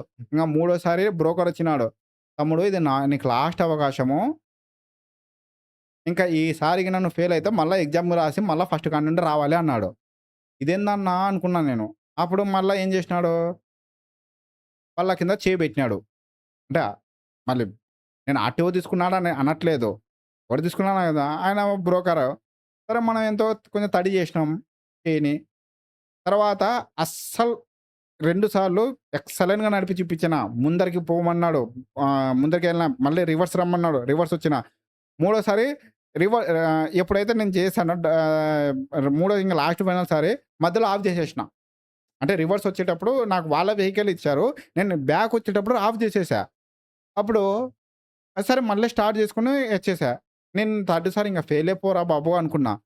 కానీ 2 సార్లు బాగా నడిపినప్పుడేమో నేను ఫాస్ట్ కాలేకపోయాను. ఎప్పుడైతే ఆఫ్ చేశానో మధ్యలో అప్పుడేమో ఫాస్ట్ అయిపోయాను. అది మన సిస్టమ్. సరేలే అవంతా ఔట్ ఆఫ్ మ్యాటర్‌లే. సరే ఎలా లైసెన్సు, పర్మిట్స్ అనేటువంటివి వాటికి కూడా ఫీజుంటాయి. ఫీజ్ చెల్లించాలి. నెక్స్ట్ వచ్చేసి మనకి స్పెషల్ అసెస్మెంట్ అనేటువంటి ఒకటుంటుంది. Special assessment. ఏంటి ఈ స్పెషల్ అసెస్మెంట్ అంటే ఏందంటే, మనకి ఆహ్, ఏదైనా ఒక ఏరియాలో ఇప్పుడు మన ల్యాండ్ ఉంటుంది. ఆ ల్యాండ్ చుట్టూ గవర్నమెంట్ ఎనీ డెవలప్‌మెంట్ యాక్టివిటీ చేస్తది. అలా డెవలప్‌మెంట్ యాక్టివిటీ చేసినప్పుడు ఏమవుతుందంటే, ఆ యొక్క మన ల్యాండ్ యొక్క వాల్యూ పెరుగుతుంది. హైవేలు ఏయడం గానో, ఫోర్ వే వేయడమో, లేదంటే బ్రిడ్జెస్ కన్‌స్ట్రక్షన్ చేయడమో, అంతకుముందు అసలు రోడ్డే ఉండదు. రోడ్డు వేయడమో, లేదంటే ఎయిర్‌పోర్ట్ రావడమో, ట్రాన్స్‌పోర్ట్ సిస్టమ్ అక్కడ బస్ స్టాండ్ నిర్మించడమో, అది సంథింగ్ ఏదో విధంగా మనకు ల్యాండ్‌కు వాల్యూ వచ్చిందనుకో, ఏంటికి పనికిరాని భూమి ఇప్పుడు కోట్లు పలుకుతుంది అనుకుంటే, అప్పుడు స్పెషల్ అసిస్టెంట్ రూపంలో మా దగ్గర అమౌంట్ తీసుకుంటారు. "అరె! నీ నీ ఇంటి ముందర నుండి లైట్‌లేసినాంరా బయ్! నీ ఇంటి ముందర నుండి ఫోర్ వే ఏసినాం బయ్! ఇంత అమౌంట్ కట్టు, ఇంత పేమెంట్ చెల్లించు" అని చెప్పి తీసుకునే అమౌంట్‌ని ఏమంటారు? స్పెషల్ అసిస్ట్‌మెంట్ అంటారు. నెక్స్ట్ వచ్చేసి fines and penalties. Fines and penalties. ఏంటి ఫైన్స్ అండ్ పెనాల్టీస్ అంటే ఏంటంటే, మనకు తెలిసిందే కదా! మనం హెల్మెట్ పెట్టుకోము. క్లిక్ అనే ఫోటో తీస్తాడు. ఫైన్స్ వచ్చేస్తాయి. అవి కట్టేస్తాము. పెనాల్టీస్ మనం కరెంట్ బిల్ లేట్‌గా కట్టామనుకో పెనాల్టీ పడిద్ది. ఏదన్నా ఫీ లేట్‌గా కట్టామనుకో పెనాల్టీ పడిద్ది. ఆ పెనాల్టీ అంటే ఇలా వచ్చినటువంటి ప్రతి అమౌంట్ కూడా నాన్ టాక్స్ రెవెన్యూ రిసిప్ట్స్‌లోకే వెళ్తాయి. గుర్తుపెట్టుకోండి. తర్వాత యూటీస్. యూటీస్‌కి యూటీస్‌కి వచ్చేటువంటి నాన్ టాక్స్ రెవెన్యూ మొత్తాన్ని కూడా నాన్ టాక్స్ రెవెన్యూలోకి వెళ్తాయి. అదేందన్నా యూటీస్ ఒకటే, సెంట్రల్ గవర్నమెంట్ ఒకటే అంటే నేను అసెంబ్లీ ఉన్న యూటీస్ గురించి చెప్తున్నానిక్కడ. ఏవి ఢిల్లీ ఉన్నాయి, పాండిచ్చేరి, పుదుచ్చేరి ఉంది. నెక్స్ట్ వచ్చి జే&కే ఉంది. ఈ 3 యూటీస్‌లలో మనకి ఏదన్నా నాన్ టాక్స్ రెవెన్యూ ఏదన్నా కలెక్ట్ అవుతుందో అది మొత్తం కూడా మన నాన్ టాక్స్ రెవెన్యూ కిందకి ఎళ్తుంది. ఓకే. ఇక్కడితో మనకి నాన్ టాక్స్ రెవెన్యూ అనేటువంటిది చాప్టర్ అయిపోయింది. ఇంకా ఏదన్నా బ్యాలెన్స్ ఉందా? క్లియర్‌గా చెప్పేసాం గదా! ఒక్కసారి టక టక టక ఒక్కసారి చెప్పేసాము. ఓకే. నాన్ టాక్స్ రెవెన్యూ అంటే ఏంటో చెప్పాను. Fees fee fee gift etc అంటే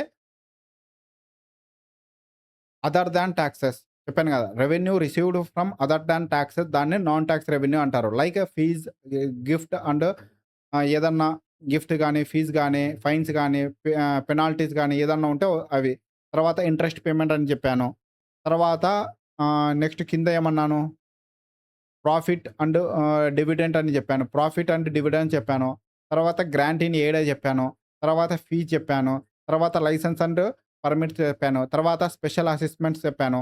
తర్వాత fines and penalties. License and permits ఇది ఫైన్స్ అండ్ పెనాల్టీస్ చెప్పాను. డ్యూటీకి వచ్చేటువంటి ఢిల్లీ, పాండిచ్చేరి, జే&కే వచ్చేటువంటి ఈ రెవెన్యూస్ అన్నీ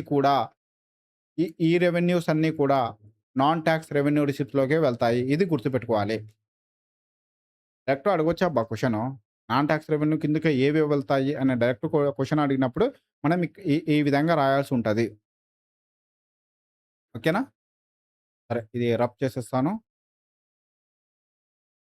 సరే ఇప్పుడు మనం ఇంకొక టాపిక్ చెప్పుకునే టాపిక్ ఏందంటే క్యాపిటల్ రిసిప్ట్స్ గురించి చెప్పాలిప్పుడు.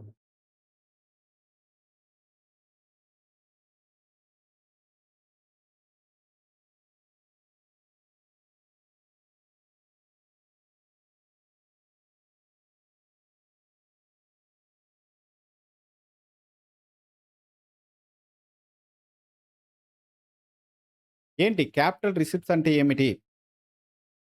అంటే తెలుగులో ఏమంటారు? క్యాపిటల్ మూలధన రాబడి అంటాం. సరే క్యాపిటల్ రిసిప్ట్‌లో గూడా 2 రకాల రిసిప్ట్స్ ఉంటాయి. ఒకటి 2 రకాల రిసిప్ట్స్ ఉంటాయి. ఒకటొచ్చేసి డీఈబీటీ depth creating capital receipts non డెప్త్ creating capital receipts.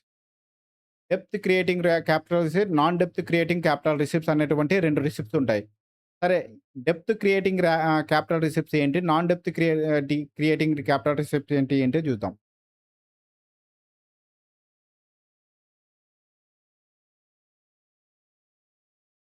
Depth creating capital receipts అంటే ఏంది? నాన్ డెప్త్ క్రియేటింగ్ క్యాపిటల్ రిసిప్ట్స్ అంటే ఏమిటంటే సింపుల్ అబ్బా! పేరులోనే లేదా? అప్పు ఏదైతే అప్పు క్రియేట్ చేసేటువంటి క్యాపిటల్ రిసిప్ట్స్ ఉన్నాయో వాటిని డెప్త్ క్రియేటింగ్ క్యాపిటల్ రిసిప్ట్స్ అంటాము. ఏవైతే డెప్త్ క్రియేట్ చెయ్యని, అప్పు క్రియేట్ చెయ్యని క్యాపిటల్ రిసిప్ట్స్ ఉంటాయో వాటిని నాన్ డెప్త్ క్యాపిటల్ రిసిప్ట్స్ అంటాము. అంతే. అప్పు ఒకటి క్రియేట్ చేశాయి. అంటే ఈ యొక్క క్యాపిటల్ రిసిప్ట్ ద్వారా గవర్నమెంట్‌కి అప్పు ఏర్పడతది. ఈ యొక్క ఈ యొక్క క్యాపిటల్ రిసిప్ట్ ద్వారా గవర్నమెంట్‌కి అనేటువంటి అప్పు క్రియేట్ కాదు. అంతే. సరే, ఎలా ఎలా ఇది ఇది నా డెప్త్ క్రియేటింగ్ అంటున్నావు. ఒకటి నాన్ డెప్త్ క్రియేటింగ్ అంటున్నావు. అంటే ఇప్పుడు లోన్స్ ఉన్నాయి. లోన్స్ ఉన్నాయి. గవర్నమెంట్ తీసుకునే లోన్స్. గవర్నమెంట్ తీసుకునే లోన్స్ ఉంటాయి గదా!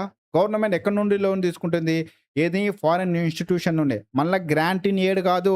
ఫారెన్ ఇన్‌స్టిట్యూషన్స్ నుండి గ్రాంట్ ఇన్ ఎయిడ్ కూడా తీసుకుంటుంది. అది నాన్ టాక్స్ రెవెన్యూ రిసిప్ట్‌లోకి వెళ్తది. ఎప్పుడైతే లోన్స్ తీసుకుంటామో, లోన్ అమౌంట్ అనేటువంటిది ఫారెన్ కంట్రీలో నుండి లోన్ తీసుకుంటాము. వరల్డ్ బ్యాంక్ నుండి 5,000,00,00,000 100,00,00,000 $500 బిలియన్ $100 బిలియన్ మనం లోన్‌లు తీసుకుంటాము. అమౌంట్ తీసుకొని మనం యూజ్ చేసుకుంటాము. ఆ యొక్క అమౌంట్ మొత్తం కూడా మనం ఎందులోకి పోతుంది అంటే డెప్త్ క్రియేటింగ్, అది అప్పే కదా! లోన్ అంటే అప్పే కదా! అప్పు తీర్చాల్సిందే కదా! డెప్త్ క్రియేటింగ్ క్యాపిటల్ రిసిప్ట్‌లోకి వెళ్తుంది. ఫారెన్ నేషన్ రష్యా నుండి, అమెరికా నుండి, ఇతర దేశాల నుండి ఏదన్నా మనం లోన్ తీసుకున్నామనుకో దాన్ని డెప్త్ క్రియేటింగ్ క్యాపిటల్ రిసిపే అంటాము. నెక్స్ట్ వచ్చేసి బారోయింగ్స్. బారోయింగ్స్ అంటే బారోయింగ్స్ అనేటువంటి గవర్నమెంట్ బారోయింగ్ చేస్తుంది. బారోయింగ్స్ ఎక్కడి నుండి గవర్నమెంట్ చేస్తుంది అంటే ఇప్పుడు ఇక్కడ మనకు బారోయింగ్స్ అనేటువంటిది ఇంటర్నల్‌గా ఉంటుంది. ఎక్స్‌టర్నల్ బారోయింగ్స్ గూడా ఉంటాయి. అంటే లోన్‌లు గూడా ఉంటాయి. లోన్‌లు వేరు, బారోయింగ్ వేరు. ఇప్పుడు లోన్‌లంటే మనకు ఏదన్నా సేమ్ ఇంక మన బ్యాంక్‌లో లోన్‌లు ఇస్తారు గదా! బారోయింగ్స్ అంటే ఇంట్రెస్ట్ పేమెంట్ చేస్తా ఉంటాం. అప్పులు చేస్తున్నాము. అసలు వడ్డీ 2 కట్టేస్తాం అట్టా. ఇప్పుడు బారోయింగ్స్ అనేటువంటివి ఏ విధంగా చేస్తా అంటే గవర్నమెంట్ సెక్యూరిటీస్ ఉంటాయి గదా! గవర్నమెంట్ సెక్యూరిటీస్ పెట్టి గవర్నమెంట్ అనేది అప్పు తీసుకొస్తది. ఎక్కడి నుండి అప్పు తీస్తదంటే పబ్లిక్ అకౌంట్ ఉంటది గదా! మనం చెప్పాము. పబ్లిక్ అకౌంట్ అనేటువంటిది consolidated fund of India, contingency fund of India, public account అనేటువంటి 3 ఉంటాయని ఆల్రెడీ ప్రీవియస్ క్లాస్‌లలో చెప్పాము. ఈ యొక్క పబ్లిక్ అకౌంట్‌లో వచ్చేసి ప్రావిడెంట్ ఫండ్‌కి సంబంధించిన అమౌంట్ ఉందేంది, తర్వాత గవర్నమెంట్ ఎంప్లాయీస్ యొక్క పీఎఫ్, డీఎఫ్ అవి ఏమో ఉంటాయి గదా! పీఎఫ్‌లో ప్రావిడెంట్ ఫండ్ అండ్ ఆ యొక్క అమౌంట్ ఇందులో ఉంటుంది. తర్వాత స్మాల్ సేవింగ్ ఫండ్ అనేది ఇంకోటుంటుంది. Small saving fund. ఎస్ఎస్ఎఫా? నేషనల్ స్మాల్ సేవింగ్ ఫండ్ అంటారు. నేషనల్ స్మాల్ సేవింగ్ ఫండ్ అంటాము. అంటే ఎన్ఎస్ఎస్ఎఫా? Okay. National small saving fund. ఇది గూడా ఎందులో భాగం అంటే పబ్లిక్ అకౌంట్‌లోనే భాగము. ఈ యొక్క ఈ యొక్క నేషనల్ స్మాల్ సేవింగ్ ఫండ్‌లు ఏముంటాయంటే ఇందులో డిపాజిట్స్ ఉంటాయి. ఏం డిపాజిట్ అంటే పోస్టల్ డిపాజిట్. ఇప్పుడు పోస్ట్ ఆఫీస్‌లో పోయి ఆర్‌డీలు కడతా ఉంటారు గదా! కొంతమంది. పోస్ట్ ఆఫీస్‌లో అకౌంట్ పెట్టి ఎఫ్‌డీలు కట్టడం గానీ, ఆర్‌డీలు కట్టడం గానీ సంథింగ్ ఆర్‌డీలని గాదు. ఏదన్నా స్మాల్ సేవింగ్ ఏదన్నా సేవింగ్ అకౌంట్‌లో కడితే ఈ యొక్క స్మాల్ సేవింగ్ ఫండ్‌లోకి ఎళ్ళిపోతాయయి. నెక్స్ట్ వచ్చేసి అంటే పోస్ట్ ఆఫీస్‌లో చేసే డిపాజిట్‌లు అది గుర్తుపెట్టుకోండి. నెక్స్ట్ వచ్చేసి స్మాల్ సేవింగ్ సర్టిఫికేట్ గూడా ఇస్తారు. అంటే బ్యాంక్‌లో ఎళ్ళామనుకో స్మాల్ సేవింగ్ సర్టిఫికేట్ కావాలి అనుకుంటే నీ దగ్గర అమౌంట్ తీసుకొని స్మాల్ సేవింగ్ సర్టిఫికేట్ ఇస్తారు. అమౌంట్ గూడా ఇందులోకే వెళ్తుంది. ఈ అకౌంట్‌లోకే పోతుంది. అంటే ఇది ఒక అకౌంట్, ఒక ఫండ్ అంటే ఒక అకౌంట్ అనుకో ఇది. తర్వాత కిసాన్ వికాస్ పాత్ర అనేటువంటి ఒక స్కీమ్ తెచ్చారు. ఆ స్కీమ్ ద్వారా గూడా ప్రజల దగ్గర నుండి అమౌంట్ ఎస్పెషల్లీ రూరల్ ఏరియాలో రైతుల దగ్గర నుండి స్మాల్ అమౌంట్ కలెక్ట్ చేసుకొని అది గూడా ఇక ఇన్వెస్ట్‌మెంట్ రూపంలో ఆహ్, అంటే ఇన్వెస్ట్‌మెంట్ కాదు అది ఏమంటారు డిపాజిట్ రూపంలో ఈ నేషనల్ స్మాల్ సేవింగ్ ఫండ్‌లో ఏస్తారు. ఈ యొక్క స్మాల్ సేవింగ్ ఫండ్‌లో అన్ని రూపాలలో వచ్చేటువంటి అమౌంట్ అనేది నేషనల్ స్మాల్ సేవింగ్ ఫండ్‌లో ఉంటది. అంటే ఇది ఒక పబ్లిక్ అకౌంట్. పబ్లిక్ అకౌంట్ ద్వారా ఇప్పుడు ఇక్కడ నుండి గవర్నమెంట్ ఏం చేస్తదంటే వీళ్ళు ఏం చేస్తారంటే ఇది అంటే ఇది కూడా గవర్నమెంట్‌కి సంబంధించి ఈ యొక్క అమౌంట్ తీసుకోపోయి గవర్నమెంట్ సెక్యూరిటీస్‌లో ఇన్వెస్ట్ చేస్తారు. అంటే ఇప్పుడు గవర్నమెంట్ ఒక సెక్యూరిటీ ఇష్యూ చేస్తది. గవర్నమెంట్ అంటే ఒక బాండ్ ఇష్యూ చేస్తది. మనం ఇళ్లలో బాండ్ పేపర్ అనుకుంటాం గదా! మనం మనం ఏమైతే బాండ్ పేపర్ నోటరీ ఏమంటారు? నోటరీ గాదు. ప్రామిసరీ నోట్ అంటాం గదా! మనము. అంటే ఏలు ముద్రలు పెట్టేటోళ్ళు, సంతకాలు చేసేటోళ్ళు, ఏదో నాకు నేను సో అండ్ సో పర్సన్ దగ్గర రూ. 1,00,000 తీసుకున్నాను. ఈ తేదీ, ఈ రోజు తీసుకున్నాను. ఈ అమౌంట్‌ని నేను అసలు వడ్డీతో కలిపి వడ్డీ అనేది రూ. 5, రూ. 10 ఎంతో కొంత అందులో ప్రామిసరీ నోట్‌లో మనం ఎంత రాస్తే అంత. ఇంత నేను చెల్లిస్తాను. చెల్లించిన ఎడల అన్ని హక్కులు ఏదైనా చేసే హక్కులు ఉంటాయి. సంథింగ్ అని ఏదో రాసేసాం అందులో. అదే విధంగా గవర్నమెంట్ గూడా ప్రామిసరీ నోటు రిలీజ్ చేయదు. గవర్నమెంట్ సెక్యూరిటీస్ అంటే బాండ్స్ రూపంలో ఇష్యూ చేస్తది. ఆ బాండ్స్‌ని ఎవరు ఎక్కడి నుండి అమౌంట్ తీసుకుంటారంటే, ఈ యొక్క పబ్లిక్ అకౌంట్‌లో ఉన్నటువంటి స్మాల్ సేవింగ్ ఫండ్ నుండి తీసుకుంటారు. తీసుకొని ఇందులో ఉన్నటువంటి అమౌంట్ తీసుకొని వాళ్ళకి ఇంట్రెస్ట్ అసలు వడ్డీతో కలిసి ఇన్వెస్ట్‌మెంట్ చేస్తే ఇది గవర్నమెంట్ అనేది వీళ్ళకి చెల్లిస్తది. అంతే. పైన మెచ్యూరిటీ వచ్చినప్పుడు వీళ్ళ వి వి ఈ అకౌంట్ నుండి మళ్ళా ఇంట్రెస్ట్‌తో కలిపి వీళ్ళకి చెల్లిస్తారు. అంతే కదా! వీళ్ళు రూ. 1000 ఇన్వెస్ట్ చేసినారంటే ఊరికనే ఒక 5 సంవత్సరాల తర్వాత నీకు రూ. 1000 ఇస్తాంరా భయ్! నువ్వు ఈ యొక్క ఫండ్‌లో పోస్ట్ ఆఫీస్‌లో డిపాజిట్ చెయి అంటే ఊరికనే చేస్తాడా? అస్సలు చేయడు. ఇప్పుడు నువ్వు రూ. 1000 ఇన్వెస్ట్ చెయ్యి. నీకు 2 సంవత్సరాలు ఇది 2000 అయితది.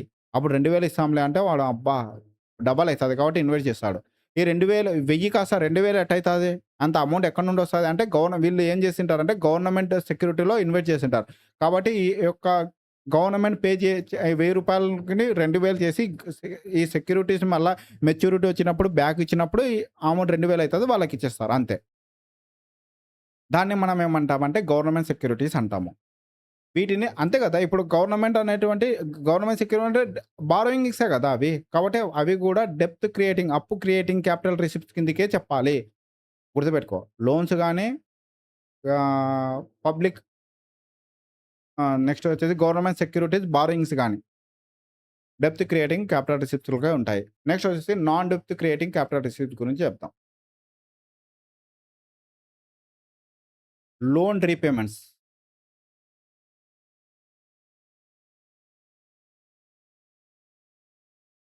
Loan repayments. లోన్ రీపేమెంట్స్ అంటే ఏంటంటే సెంట్రల్ గవర్నమెంట్ లోన్ రీపేమెంట్ చేసేదే అని కాదిక్కడ.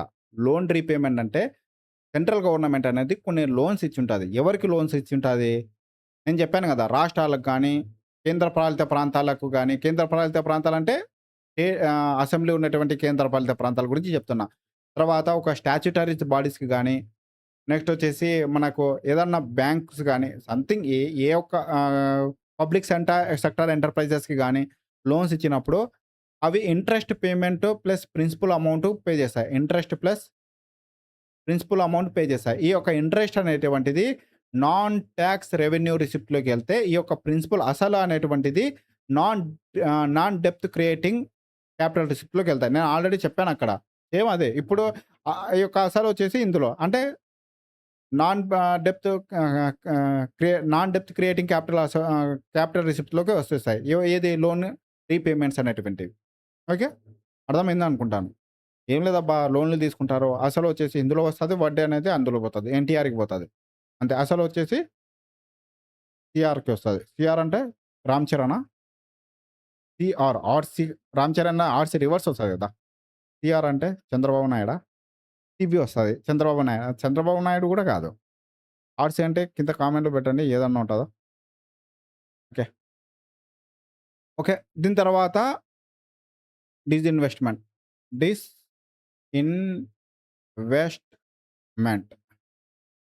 డిస్ఇన్వెస్ట్‌మెంట్ ద్వారా కలెక్ట్ అయినటువంటి అమౌంట్ కూడా నాన్ డెప్త్ క్రియేటింగ్ క్యాపిటల్ రిసిప్ట్స్‌గానే చెప్పాలి.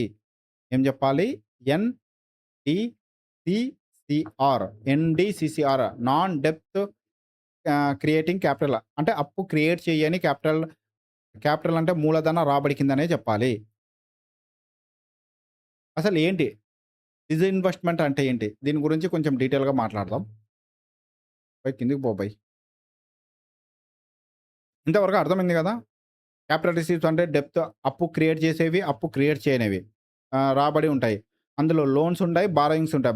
లోన్స్ అనేటువంటివి లోన్స్ అనేటువంటివి ఫారిన్ నేషనల్ గాని సెంట్రల్ గవర్నమెంట్ తీసుకునే లోన్స్. బారోయింగ్స్ అంటే గవర్నమెంట్ సెక్యూరిటీ ద్వారా గవర్నమెంట్ కలెక్ట్ చేస్తుంది. గవర్నమెంట్ ఏ విధంగా కలెక్ట్ చేస్తుందో గూడా నేను చెప్పాను. నెక్స్ట్ వచ్చేసి మనకి నాన్ డెప్త్ క్రియేటింగ్ క్యాపిటల్ రిసిప్ట్స్ కూడా చెప్పాను. నాన్ డెప్త్ క్రియేటింగ్ క్యాపిటల్ రిసిప్ట్‌లో మనం ఏమేమి చెప్పాము? లో లోన్స్ లోన్స్ రీపేమెంట్ చెప్పాను. డిజిన్వెస్ట్‌మెంట్ చెప్పాను. ఇప్పుడు డిజిన్వెస్ట్‌మెంట్ గురించి చెప్తాను.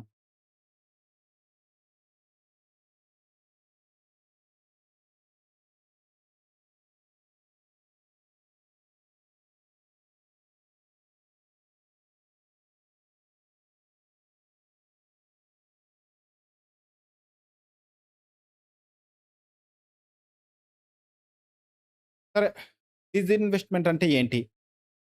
డిజి అంటే disinvestment means sale or liquidation రాస్తాను.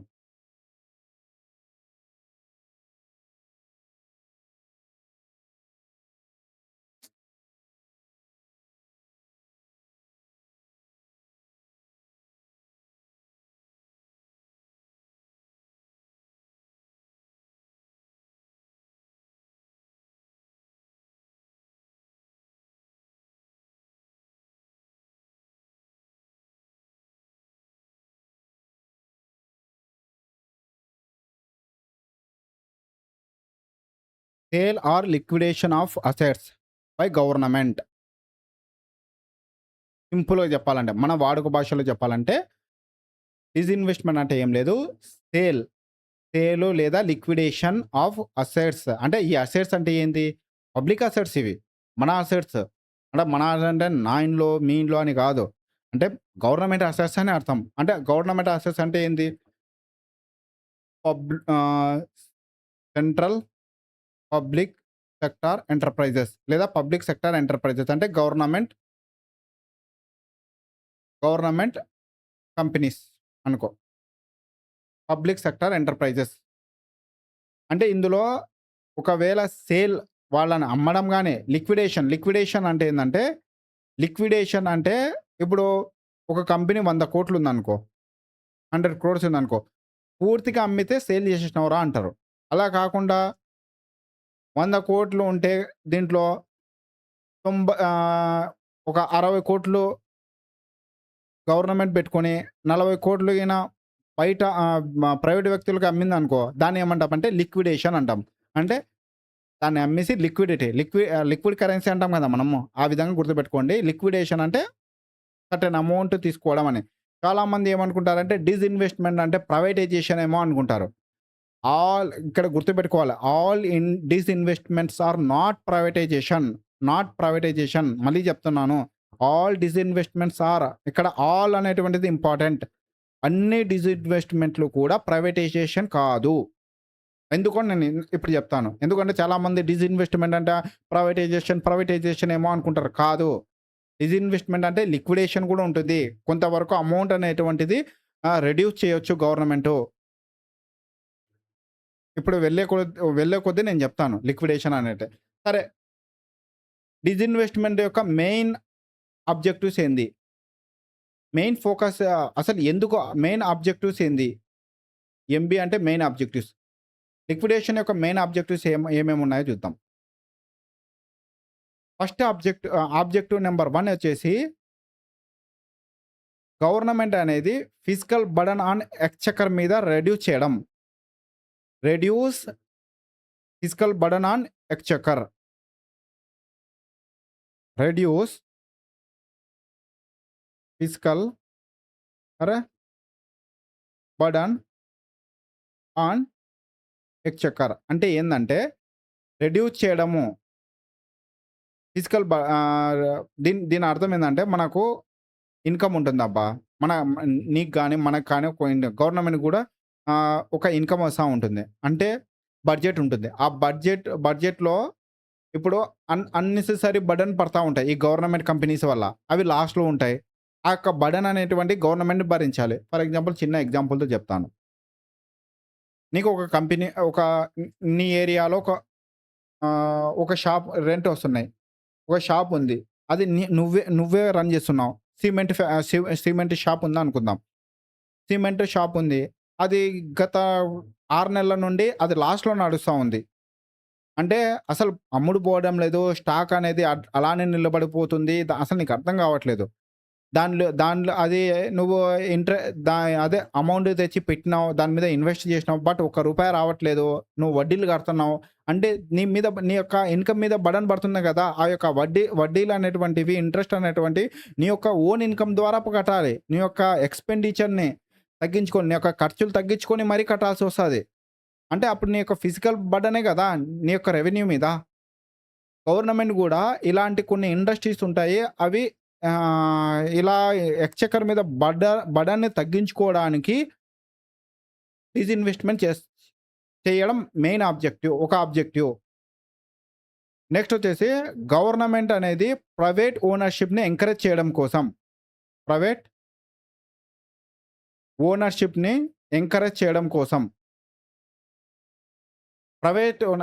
రెండో ఆబ్జెక్టివ్. ఫస్ట్ ఆబ్జెక్టివ్ వచ్చేసి ఫిజికల్ బర్డెన్ తగ్గించాలి. మన విత్తకోశం మీద. నెక్స్ట్ ఆబ్జెక్టివ్ వచ్చేసి ప్రైవేట్ ఓనర్‌షిప్‌ని ఎంకరేజ్ చేయడం. డిస్ఇన్వెస్ట్‌మెంట్ యొక్క మెయిన్ ఆబ్జెక్టివ్ ఇది గూడా. ఓకే. 2 ఆబ్జెక్ట్‌లు అయిపోయినాయి. మళ్ళా మూడో ఆబ్జెక్టివ్ ఏముంది అంటే గవర్నమెంట్ ఇది ఇంపార్టెంట్ ఇది. Government shift shifting investment from non strategic sector to strategic sector. అంటే దీని యొక్క అర్థం ఏందంటే గవర్నమెంట్ అనేటువంటి తన ఇన్వెస్ట్‌మెంట్ యొక్క ఇన్వెస్ట్‌మెంట్ మెథడ్ అనేది షిఫ్ట్ చేస్తుంది. ఏ విధంగా షిఫ్ట్ చేస్తుంది అంటే నాన్ స్టా స్ట్రాటజిక్ సెక్టార్ నుండి స్ట్రాటజిక్ సెక్టార్‌కి షిఫ్ట్ చేస్తుంది. నాన్ స్ట్రాటజిక్ సెక్టార్స్ అంటే చెప్తాను. ఒక ఒక 10 నిమిషాలలో చెప్తాను. ఎందుకంటే ఈ నాన్ స్ట్రాటజిక్ సెక్టార్ గురించి మనం చెప్పాలి అనుకుంటే మనకు కొన్ని కమిటీ యొక్క రికమెండేషన్ గురించి చెప్పాలి. ఆ ఒక్క టాపిక్ చెప్పాననుకో ఇప్పుడు కొంచెం లెంతీ అవుతుంది. కాబట్టి ఇది ఒక్కటి గుర్తుపెట్టుకోండి. స్ట్రాటజిక్ సెక్టార్ అంటే ఏందంటే, స్ట్రాటజిక్ సెక్టార్ అంటే గవర్నమెంట్‌కి, పబ్లిక్‌కి ఇంపార్టెంట్ అయినటువంటి సెక్టార్స్. లైక్ ఏ సెక్టార్స్ అవి? స్పేస్ సెక్టార్ గాని, డిఫెన్స్ సెక్టార్ గాని, డిఫెన్స్ ఒక నిమిషం ఇది సెట్ చేసుకుందాము. లాంటివి. అంటే స్ట్రాటజిక్ సెక్టార్ అంటే స్పేస్ గాని, డిఫెన్స్ గాని, కొన్ని రకాల తర్వాత రైల్వేసు, అటామిక్ ఎనర్జీ వీటినే స్ట్రాటజిక్ సెక్టార్ అంటాము. ఇందులో గవర్నమెంట్ అనేటువంటి కంప్లీట్‌గా విత్‌డ్రాల్ కానికి లేదు. నెక్స్ట్ అది నాన్ స్ట్రాటజిక్ సెక్టార్ అంటే రిమైనింగ్ వేరే దాంట్లలో. ఇక్కడ మనకి స్ట్రాటజిక్ డిస్ఇన్వెస్ట్‌మెంట్ వేరు. తర్వాత స్ట్రాటజిక్ సెక్టార్ వేరు. నేను ఆ రెండిటి మధ్య కంపారిజన్ ఇప్పుడు తర్వాత చెప్తానది. ఓకే. ఇది డిస్ఇన్వెస్ట్‌మెంట్‌లో. మనం ఒకసారి చూద్దాము. డిస్ఇన్వెస్ట్‌మెంట్‌లో ఏమేమి చెప్పామంటే, డిస్ఇన్వెస్ట్‌మెంట్ అంటే ఏంటో చెప్పాను. తర్వాత డిస్ఇన్వెస్ట్‌మెంట్‌లో మెయిన్ ఆబ్జెక్టివ్స్ ఏమేమి ఉన్నాయని చెప్పాను. తర్వాత మనకు ఎక్స్‌చెకర్ మీద ఫిజికల్ బర్డెన్ అనేది తగ్గాలి అనేటువంటి, తర్వాత ప్రైవేట్ ఓనర్‌షిప్‌ని ఎంకరేజ్ చేయాలి అనేటువంటి ఉద్దేశ్యంతో చేశారన్నాను. తర్వాత గవర్నమెంట్ అనేటువంటిది తన యొక్క ఇన్వెస్ట్‌మెంట్ షిఫ్టింగ్ చేసుకోవాలి. ఎక్కడి నుండి? నాన్ స్ట్రాటజిక్ సెక్టార్ నుండి స్ట్రాటజిక్ సెక్టార్. అంటే దీని యొక్క అర్థం ఏందంటే, నాన్ స్ట్రాటజిక్ సెక్టార్‌లో ఇంతకుముందు ఎక్కువ ప్రయారిటీ ఇచ్చేది. ఇప్పుడు ఇవ్వాల్సిన అవసరం లేదు. మీరు స్ట్రాటజిక్ సెక్టార్‌కెళ్ళిపోండి అనేది మెయిన్ ఉద్దేశ్యం డిజిన్వెస్ట్‌మెంట్ మీద.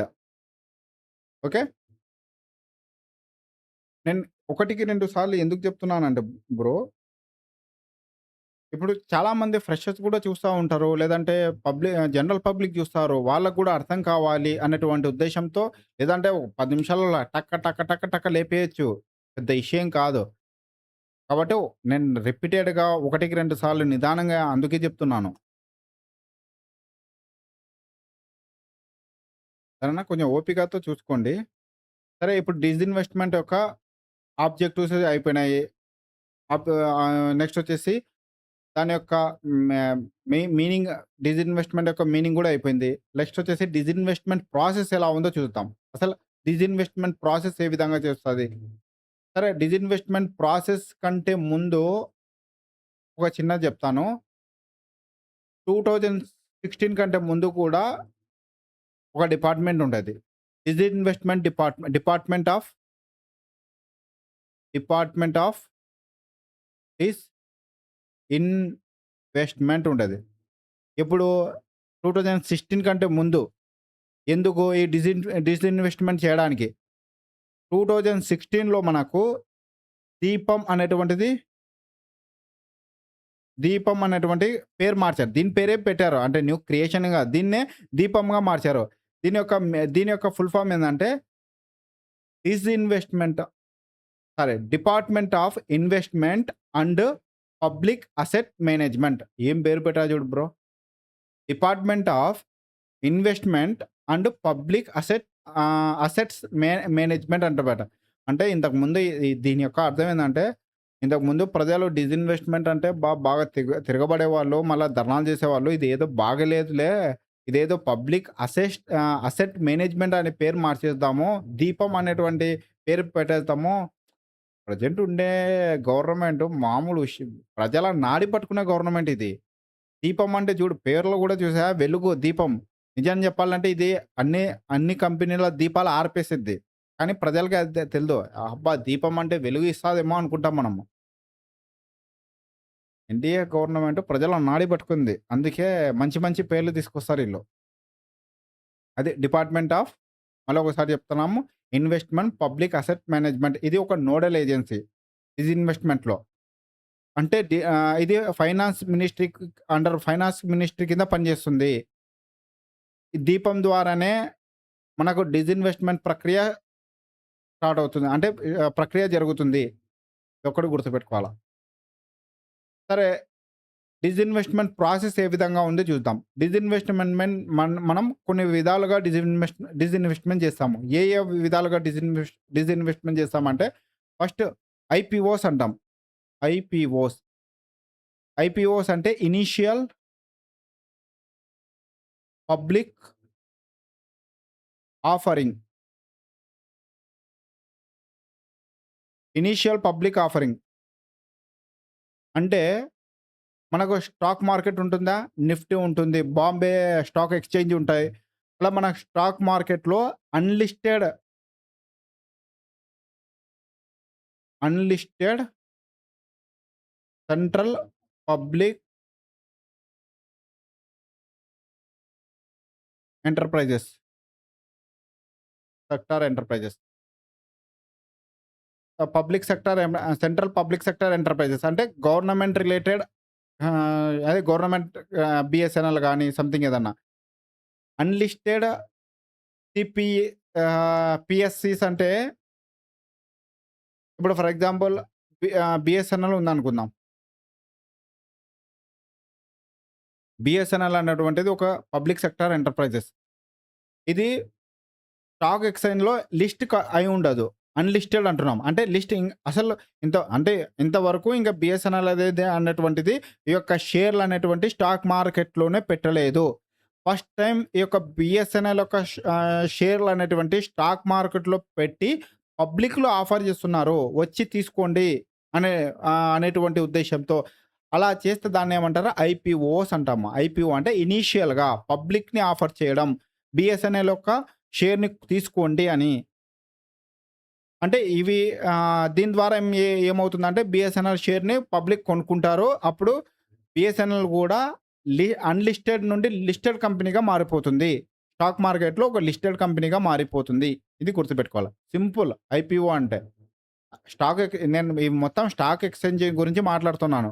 అంటే బీఎస్ఎన్ఎల్‌లో గవర్నమెంట్ యొక్క వాటా 100,00,00,000 ఉందనుకుందాం. 100,00,00,000 ఉంది. 100,00,00,000 ఉన్నప్పుడు ఈ యొక్క బీఎస్ఎన్ఎల్‌ని స్టాక్ మార్కెట్‌లో పెడతారు షేర్ రూపంలో. పెట్టి ఐపీఓస్ కలెక్ట్ చేస్తారు. ఐపీఓస్ అంటే ఏం లేదు. పబ్లిక్ నుండి షేర్ అమ్మేసి వాళ్ళ నుండి ఇన్వెస్ట్‌మెంట్ తీసేసుకుంటారు. అమౌంట్ తీసేసుకుంటారు. అది నువ్వైనా తీసుకోవచ్చు, నేనైనా తీసుకోవచ్చు అది పెట్టినప్పుడు. నెక్స్ట్ వచ్చేసి ఓఎఫ్ఎస్ అంటారు. ఆఫరింగ్ సరే దీనికంటే ముందు ఇంకొకటుంది. ఎఫ్‌పిఓస్. ఎఫ్‌పిఓస్ అంటే ఫాలో ఆన్ పబ్లిక్ ఆఫరింగ్ అని. ఫాలో ఆన్ పబ్లిక్ ఆఫరింగ్ అన్నీ ఎందుకు రాయాలిలే. ఎఫ్‌పిఓస్ అంటాం. ఎఫ్‌పిఓస్ అంటే ఏందంటే follow on public offering.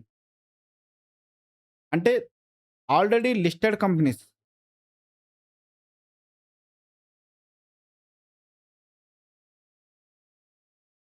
Already listed companies ఏవైతే కంపెనీస్ ఉంటాయో అవి మరోసారి షేర్‌ని ఇష్యూ చేసి ఇన్వెస్ట్‌మెంట్‌ని అంటే పెట్టుబడిని ఆర్జిస్తే పెట్టుబడిని పెట్టుబడిని తీసుకుంటే దాన్నేమంటామంటే ఎఫ్‌పిఓస్ అంటారు. ఇక్కడ ఐపీఓస్‌లో అన్‌లిస్టెడ్ పిఎస్‌యుస్ పబ్లిక్ సెక్టార్ ఎంటర్‌ప్రైజెస్. ఇక్కడ ఆల్రెడీ లిస్టెడ్ అయినటువంటి ఒకవేళ BSNL second time first time వచ్చేసి ఐపీఓగా ఎళ్ళిపోయింది. మళ్ళా సెకండ్ టైమ్ గూడా ఇంకా కొన్ని షేర్‌లు అమ్మి ఇంకా ఇన్వెస్ట్‌మెంట్ తీసుకోవాలి అనుకుంటుందనుకో, అది ఎఫ్‌పిఓ కిందగా ఇన్వెస్ట్‌మెంట్ పోతదది. ఎఫ్‌పిఓ కింద అడుగుతుంది. "భయ్ నాకు ఇన్వెస్ట్‌మెంట్ ఇంకా కావాలి. నా షేర్‌లన్నీ పెడుతున్నాను. మీరు కొనేవాళ్ళుంటే కొనండి." అప్పుడు నచ్చిన వాళ్ళు కొంటారు. దాన్ని ఎఫ్‌పిఓస్ అంటారు. మూడోదొచ్చేసి ఓఎఫ్ఎస్. Offer for sale. ఇంగా డైరెక్ట్ ఆఫర్ ఫర్ సేల్ అంటే ఇక్కడ ప్రమోటర్ అనేటువంటి ఒక వ్యక్తి గుర్తుపెట్టుకోవాలి.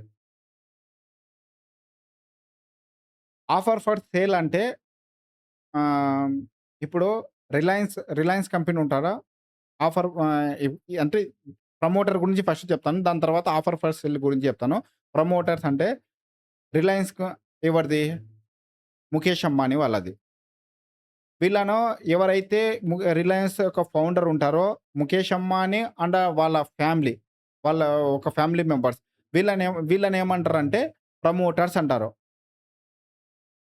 అంటే ఒక కంపెనీలో ప్రమోటర్స్ డైరెక్ట్‌గా తన యొక్క కంపెనీలో ఇన్వెస్ట్‌మెంట్‌ని అంటే షేర్‌ని ఆక్షన్ రూపంలో స్టాక్ ఎక్స్‌చేంజ్‌లో అమ్మితే దాన్ని ఆఫర్ ఫర్ సేల్ అంటాం. ఇక్కడ ఓనర్‌షిప్ గూడా కంప్లీట్‌గా ఓనర్‌షిప్ ట్రాన్స్‌ఫర్ అవుతుందని చెప్పను. ఒకవేళ చెయ్యాలనుకుంటే కంప్లీట్‌గా ఓనర్‌షిప్ గూడా ట్రాన్స్‌ఫర్ చేసేయొచ్చు. Offer for sale. ఇక్కడ పేరులోనే లేదా మీకు ఆఫర్ ఇస్తున్నాం రా! నా కంపెనీ రిలయన్సే అమ్మేస్తా. తీసుకోండి ఆక్షన్. ఈ మీడియేటర్ ఏది స్టాక్ ఎక్స్‌చేంజ్‌లో ఈ ప్లాట్‌ఫార్మ్ ఎవరు క్రియేట్ చేశారు అంటే స్టాక్ ఎక్స్‌చేంజ్ వాళ్ళు ఒక ఆక్షన్‌కి ప్లాట్‌ఫార్మ్ క్రియేట్ చేస్తారు. అప్పుడు ముఖేష్ అంబానీ వస్తారు. వచ్చిన తర్వాత మా రిలయన్స్ కంపెనీని పూర్తిగా అమ్మేస్తున్నాను. ఎవడన్నా కొనండి అంటాడు. ఒకవేళ పూర్తిగా కాకుండా అందులో 10% 10% వాటాని అమ్మేస్తున్నాను కొనండి. లేదంటే 20% వాటాని అమ్మేస్తున్నాను. 30% వాటాను అమ్ముతున్నాను. ఎనీ పర్సెంటేజ్ ఆఫ్ మా వాటాని నేను అమ్ముతున్నాను. మీరు కొనాలనుకునే వాళ్ళు కొనండి అనుకుంటే కొనేస్తారు. అప్పుడు ఈ యొక్క రిలయన్స్‌లో వాళ్ళు గూడా పార్ట్నర్ అయితారు. ఏదన్నా మీటింగ్‌లు గాని, ఓటింగ్ గాని కండక్ట్ చేస్తే వాళ్ళు గూడా పార్టిసిపేట్ చేసేసి అందులో ఓటింగ్ వేయడం జరుగుతది. ఇక్కడ మీకు ఒక డౌట్ రావాలి. సరే ఐపీఓస్ అండ్ ఎఫ్‌పిఓస్‌లో ఏంటి? మళ్ళీ ఇందులో ఏంది? దీని మధ్యల డిఫరెన్స్ ఏందంటే ఐపీఓస్ అండ్ ఎఫ్‌పిఓస్‌లో ఓనర్‌షిప్ ట్రాన్స్‌ఫర్ కాదు. జస్ట్ కొంచెం షేర్ పెడతారు. ఒక 500, 1000, 2000 అలా కలెక్ట్ చేస్తారు. స్టాక్ మార్కెట్‌లో మనకు అమ్మేస్తారు. అది అయిపోతది. కానీ ఆఫర్ ఫర్ సేల్‌లో మాత్రం కంపెనీలో డైరెక్ట్‌గా భారీ ఇన్వెస్ట్‌మెంట్‌ని తీసేసుకుంటారు. కంపెనీని కావాలంటే వేరే వాళ్ళకి అమ్మేస్తారు. ఒకవేళ బీఎస్ఎన్ఎల్‌లో ఉందనుకో, ప్రమోట్ ఎవరు? గవర్నమెంట్. గవర్నమెంట్ ఏం చేస్తది అప్పుడు? ఆక్షన్ పెడతది.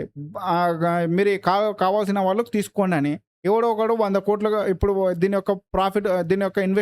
యొక్క పెట్టుబడి ఎంత అంటే 100,00,00,000 కాబట్టి గవర్నమెంట్ 100,00,00,000 నాకెవరిస్తారో అంత తీసుకోండి అంటారు. లేదంటే 50,00,00,000 ఎంత అప్పుడు జియో వాడిపోతాడు. జియో వెళ్లి బిఎస్ఎన్ఎల్‌లో లేదు 100,00,00,000కి అంటే ఒకవేళ 100,00,00,000కి ఇచ్చి తీసుకుంటే జియో 100 అయిపోతది. లేదు బయ్ నేను ఒక 40% అంటే 40,00,00,000 ఇస్తాను. అంటే గవర్నమెంట్ గూడా సరే నేను 100,00,00,000 అమ్మను 60,00,00,000కే 60,00,00,000 నా దగ్గర ఉంటాయి. జస్ట్ 40,00,00,000కే అమ్ముతా అంటే జియో వాడిపోయి సరే నేను 40,00,00,000 నేనిస్తాను. ఆక్షన్‌లో పార్టిసిపేట్ చేసేసి నేను 40,00,00,000కి బిఎస్ఎన్ఎల్‌ని తన ఆధీనం చేసుకున్నాడనుకో. అప్పుడు జియో గూడా ఏం చేస్తది? జియో గూడా రీచార్జ్ పెంచాలన్నా బిఎస్ఎన్ఎల్‌లో ఏదన్నా చేయాలన్నా జియో యొక్క డెసిషన్ గూడా ఇంపార్టెంట్ ఉంది. ఎందుకంటే 40% ఇన్వెస్ట్‌మెంట్ పెట్టింది గదా! అలా. అంటే ఓనర్‌షిప్ గూడా ట్రాన్స్‌ఫర్ అవుతుంది ఇక్కడ. ఒకవేళ 100% అయితే టోటల్ ఓనర్‌షిప్పే జియో చేతుల్లోకి వెళ్ళిపోతుంది. అప్పుడు బిఎస్ఎన్ఎల్ తీసేసి జియోలో మెర్జ్ చేసేస్తారు. అది. అర్థమైంది అనుకుంటాను. నాలుగోదొచ్చేసి స్ట్రాటజిక్ డిజిన్వెస్ట్‌మెంట్.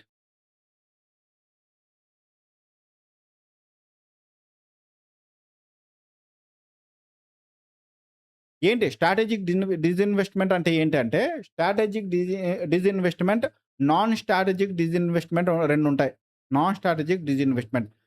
స్ట్రాటజిక్ డిజిన్వెస్ట్‌మెంట్ చెప్పే ముందు కొన్ని కొన్ని విషయాలు మనం చూసుకుందాం. నెక్స్ట్ పేజీ చూసుకుందాం.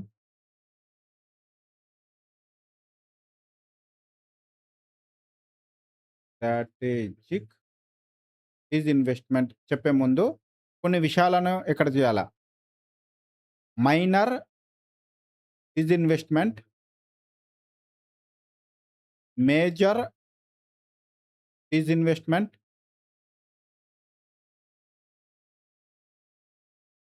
Full privatisation.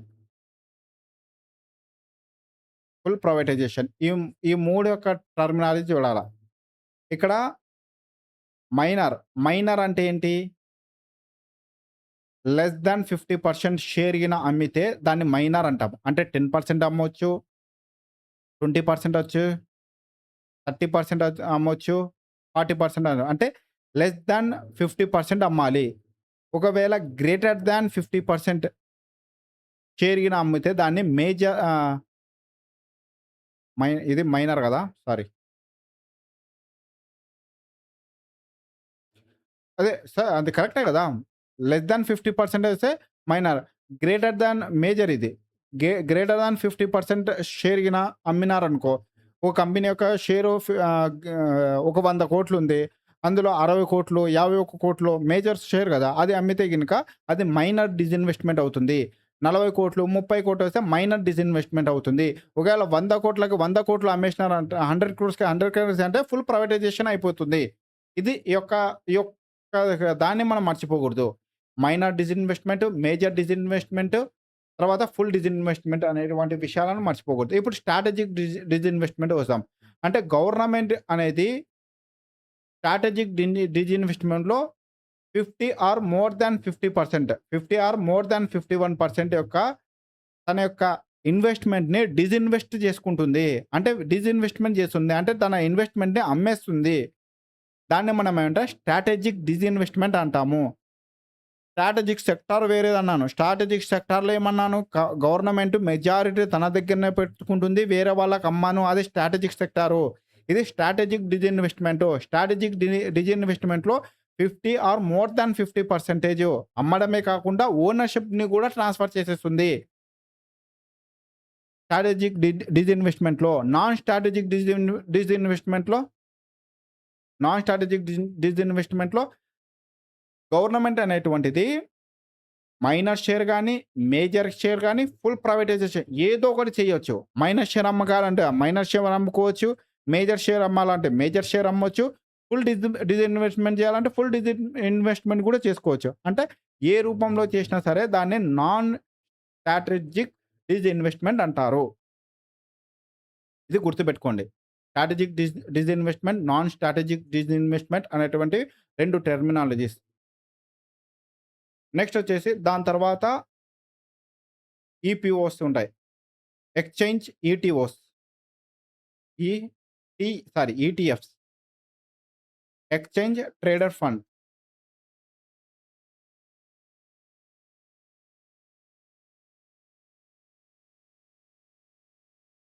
గవర్నమెంట్ ఈ ఎక్స్‌చేంజ్ ట్రేడెడ్ ఫండ్ ద్వారానే ఎక్కువ డిస్ఇన్వెస్ట్‌మెంట్ చేస్తుంది. ఇది గుర్తుపెట్టుకోవాలి. ఏంది ఎక్స్‌చేంజ్ ట్రేడెడ్ ఫండ్ అంటే ఏంటి అంటే, ఎక్స్‌చేంజ్ ట్రేడెడ్ ఫండ్‌లో కంపెనీస్ ఉంటాయి. ఈ గ్రూప్ ఆఫ్ కంపెనీస్. ఆ గ్రూప్ ఆఫ్ కంపెనీస్ అనేటువంటి ఒక మీడియేటర్ ఉంటారు. ఆ మీడియేటర్‌కి పోయి తన షేర్‌లని ఒక బాక్స్ రూపంలో ఉంచుతాయి. ఆ బాక్స్‌లో షేర్‌లను ఒక యూనిట్ రూపంలో పెట్టి, ఆ యూనిట్ అమౌంట్‌ని అనేటువంటిది ఎవరో ఒకరు కొంటారు. దాన్నేమంటారంటే ప్రైమరీ మార్కెట్ అంటారు. అప్పుడు ఆ కొన్న అమౌంట్‌ని తీసుకెళ్ళి స్టాక్ మార్కెట్‌లో పోయి సెకండరీ మార్కెట్‌లో పోయి అమ్ముకోవచ్చు. ఏం అర్థం కాలేదు కదా! చెప్తాను. ఎస్‌బీఐ ఉంది. తర్వాత నెక్స్ట్ వచ్చేసి ఐసీఐసీఐ బ్యాంక్ ఉంది. హెచ్‌డీఎఫ్‌సీ బ్యాంక్ ఉంది. ఈ 3 బ్యాంకులు ఏం చేశాయంటే తన ఇన్వెస్ట్‌మెంట్ చేయాలి అనుకుంటున్నాయి. సరే గవర్నమెంట్ గురించి చెప్తున్నాను కాబట్టి గవర్నమెంట్ బ్యాంకే తీసుకుందాం. మళ్ళా మీరు కన్‌ఫ్యూజ్ అయిపోతారు. ప్రైవేట్ బ్యాంక్స్ ఎందుకు? ఎస్‌బీఐ ఉంది. బిఎస్ఎన్ఎల్ నెక్స్ట్ వచ్చేసి ఇంకొకటి నెక్స్ట్ వచ్చేసి ఎల్ఐసి. ఎల్ఐసి. ఈ 3 ఉన్నాయి. ఈ 3 కలిసి ఏం చేయాలనుకున్నాయంటే డిస్ఇన్వెస్ట్‌మెంట్ చేయాలి అనుకున్నాయి. ఏ రూపంలో? ఈటీఎఫ్ రూపంలో డిస్ఇన్వెస్ట్‌మెంట్ చేయాలి. ఈటీఎఫ్ రూపంలో డిస్ఇన్వెస్ట్‌మెంట్ చేయాలి అనుకున్నాయి. అప్పుడు మనకి ఈటీఎఫ్ రూపంలో డిస్ఇన్వెస్ట్‌మెంట్ చేయాలి అనుకుంటే, ఇవి డైరెక్ట్ పోయి అమ్మవు. పోయి స్టాక్ మార్కెట్‌లో పోయి నేను డైరెక్ట్ మీకు ఇచ్చేస్తాను. మీరు కొనేసేయండి అనేటువంటివి ఏముండవు. ఇవి మీడియేటర్‌ని కలుస్తాయి. అదే ఏమంటారంటే ఏఎంసీ అంటారు. వీటిని అంటే అసెట్ మేనేజ్మెంట్ కంపెనీ అంటారు. అసెట్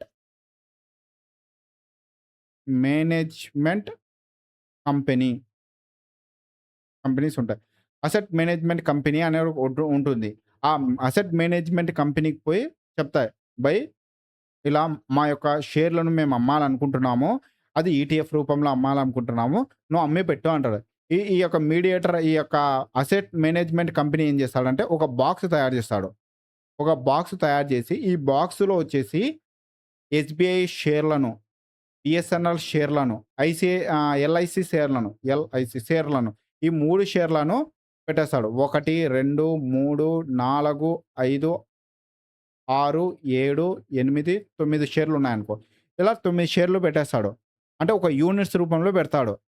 ఇప్పుడు ఒక్కొక్క షేర్ విలువ రూ. 1,00,000 అనుకుందాం. సరే ఒక్కొక్క షేర్ విలువ రూ. 1,00,000 అనుకుందాం. 10 షేర్లుంటే 10,00,000. ఎవరన్నా వచ్చి ఈ యొక్క ఈటీఎఫ్‌లో ఇన్వెస్ట్ చేయొచ్చు అన్నా అనుకో. నేనొస్తాను, నువ్వొస్తావు, 10 మందొస్తారు. 10 మంది 10,00,000 ఇచ్చేస్తారు. ఈ షేర్లు కొంటారు. మనం కొనేస్తాము. నేను ఒక షేర్ కొంటాను. నువ్వు ఒక షేర్ కొనేస్తావు. ఇంకొకడు రాజు అనేటువంటి ఒక షేర్ కొంటాడు. రవి అనేటోడు ఇంకొక షేర్ కొంటాడు. అక్రమ్ అనేటోడు ఇంకో షేర్ కొంటేస్తాడు. తర్వాత సురేష్ అనేటోడు ఒక షేర్ కొంటాడు. అలా 10 మంది 10 షేర్లను కొనేసినారు. రూ. 1,00,000 పెట్టి. ఈ యొక్క 10 మంది కూడా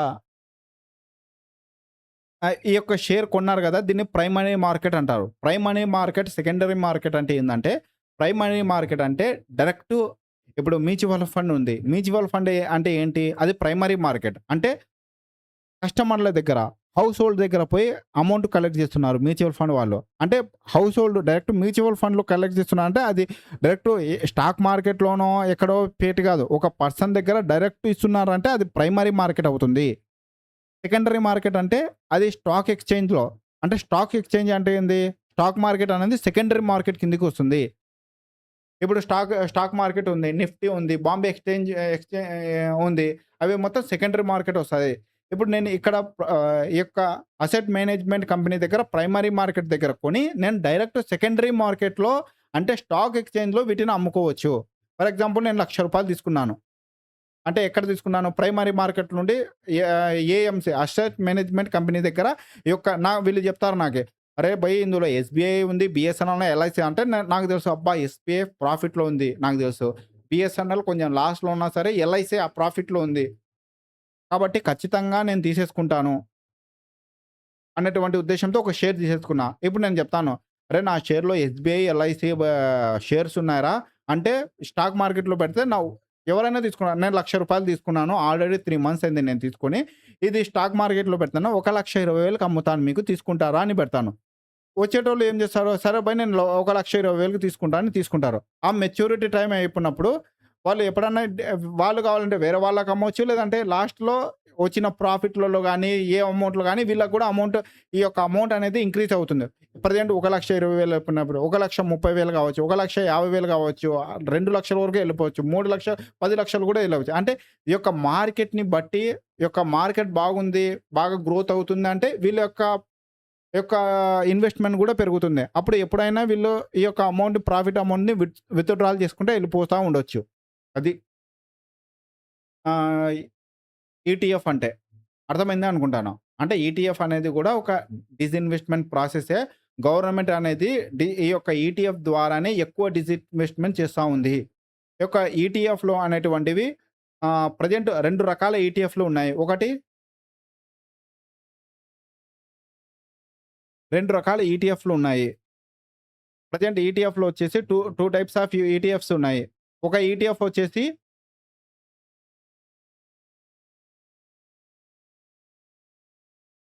ఏమంటామంటే ఒక ఈటీఎఫ్‌ని మనం ఏమని పిలుస్తామంటే భారత్ ఈటీఎఫ్ అంటాము. లేదంటే ఫస్ట్‌ది వచ్చేసి సిపిఎస్సి ఈటీఎఫ్ అంటాం. రెండోదొచ్చేసి భారత్ ఈటీఎఫ్ అంటాం. ఇది central public sector enterprises ETF. Exchange trade fund అనేటువంటిది ఒక ఈటీఎఫ్ ఒక బాక్స్ ఉంది. అందులో వచ్చేసి దాదాపు 11 పబ్లిక్ సెక్టార్ ఎంటర్‌ప్రైజెస్ ఉన్నాయి. అంటే ప ప ప 11 గవర్నమెంట్‌కి సంబంధించిన సంస్థలున్నాయి. ఈ యొక్క ఈటీఎఫ్ బాక్స్ అనేటువంటిది ఇందులో 11 సెక్టార్ల యొక్క వాటిని అమ్మేసి డిస్ఇన్వెస్ట్‌మెంట్ చేసి ఇన్వెస్ట్‌మెంట్ డబ్బులు కలెక్ట్ చేస్తా ఉన్నారు. భారత్ ఈటీఎఫ్‌లో దాదాపు 20 ఇందులో వచ్చేసి టోటల్‌గా ఎన్నున్నాయంటే 16 పబ్లిక్ సెక్టార్ ఎంటర్‌ప్రైజెస్ ఉన్నాయి. ప్లస్ దీంతో పాటు 3 పబ్లిక్ సెక్టార్ యూనిట్స్ అంటే పబ్లిక్ సెక్టార్ యూనిట్స్ అంటే బ్యాంక్స్. పబ్లిక్ సెక్టార్ బ్యాంక్స్ ఉన్నాయి 3. నెక్స్ట్ వచ్చేసి 3 వచ్చేసి ప్రైవేట్ సెక్టార్ బ్యాంక్స్ ఉన్నాయి. Sorry. Public sector banks, private sector banks ఉన్నాయి. ఇందులో భారత్ అనేటువంటి ఒక ఈటీఎఫ్ అనేటువంటి ఒక దాంట్లో ఇవున్నాయి. అంటే వీళ్ళు ఏం చేశారంటే 11 కూడా ఈటీఎఫ్ రూపంలో డిస్ఇన్వెస్ట్‌మెంట్ చేశారు. వీళ్ళు 16 ముగ్గురు ఈ 3 కంపెనీస్, ఈ 3 బ్యాంక్స్, ఈ 3 బ్యాంక్స్ 6 బ్యాంక్స్ ఉన్నాయి. ఇవి ఈటీఎఫ్ రూపంలో డిస్ఇన్వెస్ట్‌మెంట్ చేసి ఇన్వెస్ట్‌మెంట్ కలెక్ట్ చేస్తారు పబ్లిక్ వద్ద. అది ఈటీఎఫ్ గురించి. అంతకు మించి ఏం లేదు ఈటీఎఫ్ గురించి. మీకు దీపం అంటే చెప్పాను గదా! అయిపోయింది. సరే ఇప్పుడు మీకు డౌట్ రావచ్చు. సరే భయ్ ఇప్పుడు డిస్ఇన్వెస్ట్‌మెంట్ ప్రక్రియ స్టార్ట్ అయింది. బాగానే ఉంది. ఈ యొక్క డిస్ఇన్వెస్ట్‌మెంట్ అమౌంట్ అనేది ఏ విధంగా పోతుంది? సరే ఒకసారి ఇది మొత్తం ఒకసారి చెప్తాను. మనము క్యాపిటల్ రిసిప్ట్‌లో ఉన్నాం. క్యాపిటల్ రిసిప్ట్‌లో డెప్త్ క్రియేటింగ్ క్యాపిటల్ రిసిప్ట్స్ ఉన్నాము. నాన్ డెప్త్ క్రియేటింగ్ క్యాపిటల్ రిసిప్ట్స్‌లో ఉన్నాం. చెప్పాను. డెప్త్ క్రియేటింగ్ క్యాపిటల్ రిసిప్ట్‌లో లోను, బారోయింగ్స్ చెప్పాను. గవర్నమెంట్ సెక్యూరిటీస్ ఒకసారి పెన్ను తీసుకొని చెప్తాను. లోన్సు, బారోయింగ్స్ చెప్పాను. తర్వాత గవర్నమెంట్ సెక్యూరిటీస్ గూడా చెప్పాను. తర్వాత నేషనల్ స్మాల్ సేవింగ్ ఫండ్ అనే ఒకటి ఉంటుంది. అందులో వచ్చేసి ఎఫ్‌డీస్ అంటే పోస్ట్ ఆఫీస్ డిపాజిట్లు గాని, తర్వాత స్మాల్ సేవింగ్ సర్టిఫికేట్ రూపంలో గాని అమౌంట్ వెళ్తుంది అని చెప్పాను. నాన్ డెప్త్ క్రియేటింగ్ నాన్ డెప్త్ క్రియేటింగ్ క్యాపిటల్ రిసిప్ట్స్ కూడా ఉంటాయి అన్నాను. నాన్ డెప్త్ క్రియేటింగ్ క్యాపిటల్ రిసిప్ట్స్‌లో లోన్స్ ఉంటాయి. లోన్ రీపేమెంట్ ఉంటుంది. డిస్ఇన్వెస్ట్‌మెంట్ ఉంటుంది అంటాను. డిస్ఇన్వెస్ట్‌మెంట్ గూడా చెప్పాను. ఒక నిమిషం. డిస్ఇన్వెస్ట్‌మెంట్ చెప్పాను. డిస్ఇన్వెస్ట్‌మెంట్‌లో ఏమేమున్నాయంటే, డిస్ఇన్వెస్ట్ అంటే సేల్ అండ్ లిక్విడేషన్ అంటే ఏంటి చెప్పాను. తర్వాత డిస్ఇన్వెస్ట్‌మెంట్‌లో వచ్చేసి మెయిన్ ఆబ్జెక్టివ్స్ ఆఫ్ డిస్ఇన్వెస్ట్‌మెంట్ గూడా చెప్పాను. అంటే మన ఎక్స్‌చెక్కర్ మీద ఫిజికల్ బర్డెన్ తగ్గించడమే దీని యొక్క మొట్టమొదటి ఆబ్జెక్టివ్ అన్నాను. తర్వాత గవర్నమెంట్ అనేటివి ప్రైవేట్ ఓనర్‌షిప్‌ని ఎంకరేజ్ చేయడం దీని యొక్క ఇంకొక ఆబ్జెక్టివ్ అన్నాను. తర్వాత గవర్నమెంట్ అనేటువంటిది తన యొక్క ఇన్వెస్ట్‌మెంట్‌ని షిఫ్ట్ చేస్తుంది. ఎక్కడి నుండి అంటే నాన్ స్ట్రాటజిక్ సెక్టార్ నుండి స్ట్రాటజిక్ సెక్టార్‌కి షిఫ్ట్ చేస్తుంది అన్నాను. ఈ స్ట్రాటజిక్, నాన్ స్ట్రాటజిక్ ఇప్పుడు చెప్తాను. నెక్స్ట్ వచ్చేసి 2016లో వచ్చేసి డిపార్ట్‌మెంట్ ఆఫ్ ఇన్వెస్ట్‌మెంట్ 2016 కన్నా ముందు డిపార్ట్‌మెంట్ ఆఫ్ ఇన్వెస్ట్‌మెంట్ ఉండేది అన్నాను. 2016లో వచ్చేసి దీపం అనేటువంటి ఒక బాడీని క్రియేట్ చేశానన్నారు. దీపం అంటే department of investment and public asset management అనేటువంటి ఫుల్ ఫార్మ్ అని చెప్పాను. దాని తర్వాత ఐపీఓస్ అంటే చెప్పాను. ఇనీషియల్ పబ్లిక్ ఆఫరింగ్ చెప్పాను. అన్‌లిస్టెడ్ కంపెనీస్ ఏవైతే ఉంటాయో అవి ఐపీఓస్ రూపంలో ఇన్వెస్ట్‌మెంట్‌ని కలెక్ట్ చేస్తాయి పబ్లిక్ వద్ద. అంటే ఫస్ట్ టైమ్ అని అర్థం. తర్వాత ఎఫ్‌పిఓస్ అని follow on already list stock మార్కెట్‌లో లిస్ట్ అయిన కంపెనీస్ మరోసారి ఏదన్నా ఇన్వెస్ట్‌మెంట్‌ని పబ్లిక్ దగ్గర నుండి అర్జిస్తే తీసుకుంటే దాన్ని ఆహ్, పా హ్మ్. ఎఫ్‌పిఓస్ అంటాము. ఫాలో ఆన్ పబ్లిక్ ఆఫరింగ్ అంటాము. ఓఎఫ్ఎస్ అంటే ఆఫర్ ఫర్ సేల్స్. అంటే ప్రమోటర్స్ ఉంటారన్నాను. ప్రమోటర్స్ అంటే గవర్నమెంట్ గాని ఏదన్నా సరే తన యొక్క ఇన్వెస్ట్‌మెంట్‌ని భారీగా తగ్గించి ఓనర్‌షిప్‌ను గూడా ట్రాన్స్‌ఫర్ చేసే స్టేజ్ వరకు తగ్గిస్తారా అన్నాను. తర్వాత స్ట్రాటజిక్ డిజిన్వెస్ట్‌మెంట్ అన్నాను. నెక్స్ట్ పేజ్ ఇది. స్ట్రాటజిక్ డిజిన్వెస్ట్‌మెంట్ అన్నాను. నాన్ స్ట్రాటజిక్ డిజిన్వెస్ట్‌మెంట్ అన్నాను. స్ట్రాటజిక్ డిజిన్వెస్ట్‌మెంట్ కంటే ముందు ఆహ్, మైనర్ డిజిన్వెస్ట్‌మెంట్ అంటే ఏమిటి? మేజర్ డిజిన్వెస్ట్‌మెంట్ అంటే ఏమిటి? ఫుల్ ప్రైవేటైజేషన్ అంటే ఏమిటి అన్నాను. లెస్ థాన్ 50% ఉంటే మైనర్ అని, గ్రేటర్ థాన్ 50% ఉంటే మేజర్ అని, 100% ఉంటే ఫుల్ ప్రైవేటైజేషన్ అని చెప్పాను. తర్వాత స్ట్రాటజిక్ డిజిన్వెస్ట్‌మెంట్‌లో అంటే 50 ఆర్ మోర్ థాన్ 50% డిజిన్వెస్ట్‌మెంట్ చేస్తే ఒక కంపెనీలో దాన్ని స్ట్రాటజిక్ డిజిన్వెస్ట్‌మెంట్ అంటారు అన్నాను. నాన్ స్ట్రాటజిక్ డిజిన్వెస్ట్‌మెంట్‌లో మనం ఏం చెప్పామంటే అది మైనర్ గాని, మేజర్ గాని, ఫుల్ గాని ఏ రూపంలో చేసినా గాని దాన్ని నాన్ స్ట్రాటజిక్ డిజిన్వెస్ట్‌మెంట్ అంటారు అన్నాను. తర్వాత ఈటీఎఫ్ గురించి గూడా చెప్పాను. ఈటీఎఫ్‌లో వచ్చేసి మనకు కొన్ని కంపెనీ గవర్నమెంట్ కంపెనీ గాని, ప్రైవేట్‌కి సరే గవర్నమెంట్ కంపెనీ గురించి చెప్తాం. ప్రైవేట్ గురించి మనకు అవసరం లేదు గదా! ఎస్‌బీఐ, బీఎస్ఎన్ఎల్ లాంటి ఏదన్నా కంపెనీలు గ్రూప్‌గా ఉండి, ఒక మీడియేటర్ ఉంటారు. ఆ మీడియేటర్ అంటే అసెట్ మేనేజ్‌మెంట్ కంపెనీ అనే ఒక కంపెనీ ఉంటుంది.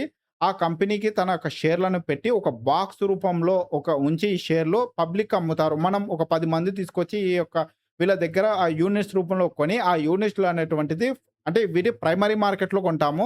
ఈ యొక్క సెకండరీ మార్కెట్‌లో వీటిని మనం అమ్ముకొని, అమ్ముకునే ఫెసిలిటీ ఉంటుంది. దానివల్ల ప్రాఫిట్ మనకొస్తే మనం తీసుకోవచ్చు అని జెప్పాము. దాని తర్వాత public sector enterprises, central public sector enterprises ETF అనేటివి ఉంటుంది. ఇందులో 11 పబ్లిక్ సెక్టార్ ఎంటర్‌ప్రైజెస్ ఉన్నాయి. భారత్ ఈటీఎఫ్ అనేటువంటిది ఇంకొక ఈటీఎఫ్ ఉంది. ఇందులో 16 పబ్లిక్ సెక్టార్ ఎంటర్‌ప్రైజెస్ ఉన్నాయి. 3 పబ్లిక్ సెక్టార్ బ్యాంక్స్ ఉన్నాయి. నెక్స్ట్ వచ్చేసి 3 ప్రైవేట్ సెక్టార్ బ్యాంక్స్ ఉన్నాయని చెప్పాను. ఇక్కడికి మనకి ఇంతవరకు అయిపోయింది. ఇప్పుడు ప్రెజెంట్ మనం ఇంకా ఏం చెప్పాలంటే సరే డిజిన్వెస్ట్‌మెంట్ గురించి చెప్పినావు బాగానే ఉంది. డిజిన్వెస్ట్‌మెంట్ ఆబ్జెక్టివ్ చెప్పినావు. అంటే ఏంటని చెప్పినావు. ఎలా డిజిన్వెస్ట్‌మెంట్ చేస్తారు అని చెప్పినావు. మొత్తం ఉంది. సరే దీని నుండి వచ్చిన అమౌంట్ ఏ విధంగా పోతుంది అనేటువంటిది చెప్దాం. 2005 అనేది ఒక బెంచ్ మార్క్ ఉంది. ఇది గుర్తుపెట్టుకోండి. ఎందుకు 2005 అని నేను ఎందుకు చెప్తున్నానంటే 2005లో నేషనల్ ఇన్వెస్ట్‌మెంట్ ఫండ్ అనేటువంటిది క్రియేట్ అయింది.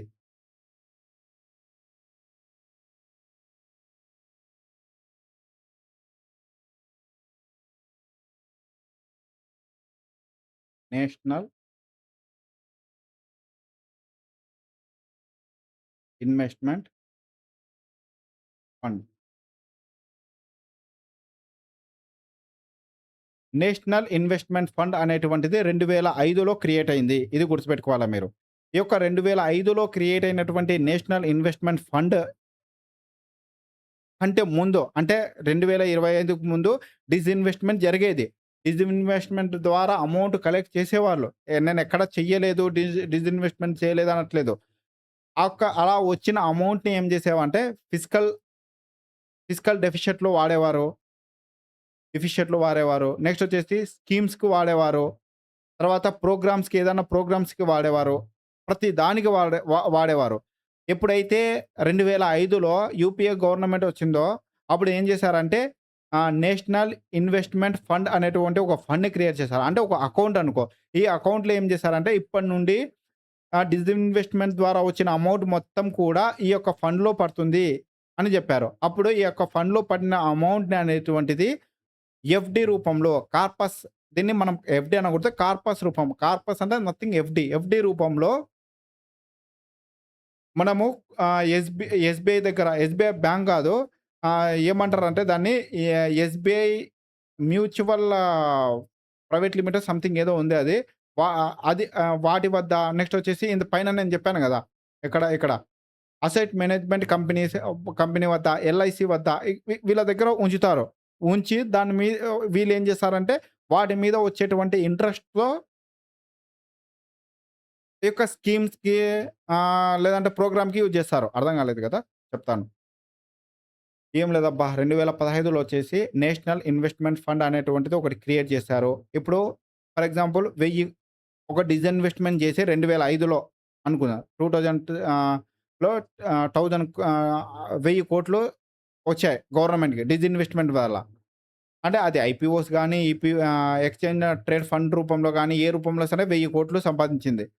ఈ యొక్క 1000,00,00,000 అనేటువంటివి ఈ అకౌంట్‌లో వెళ్తాయి. ఏది నేషనల్ ఇన్వెస్ట్‌మెంట్ ఫండ్‌లోకెళ్తాయి. ఈ ఈ యొక్క 1000,00,00,000 ఈ ఫండ్‌లో వెళ్ళి ఇది ఏ రూపంలో కార్పస్ ఫండ్ రూపంలో ఫిక్స్ అయిపోతాయి. ఈ కార్పస్ ఫండ్ రూపంలో ఫిక్స్ అయినాయి అంటే ఒక ఫిక్స్డ్ డిపాజిట్ అనుకో.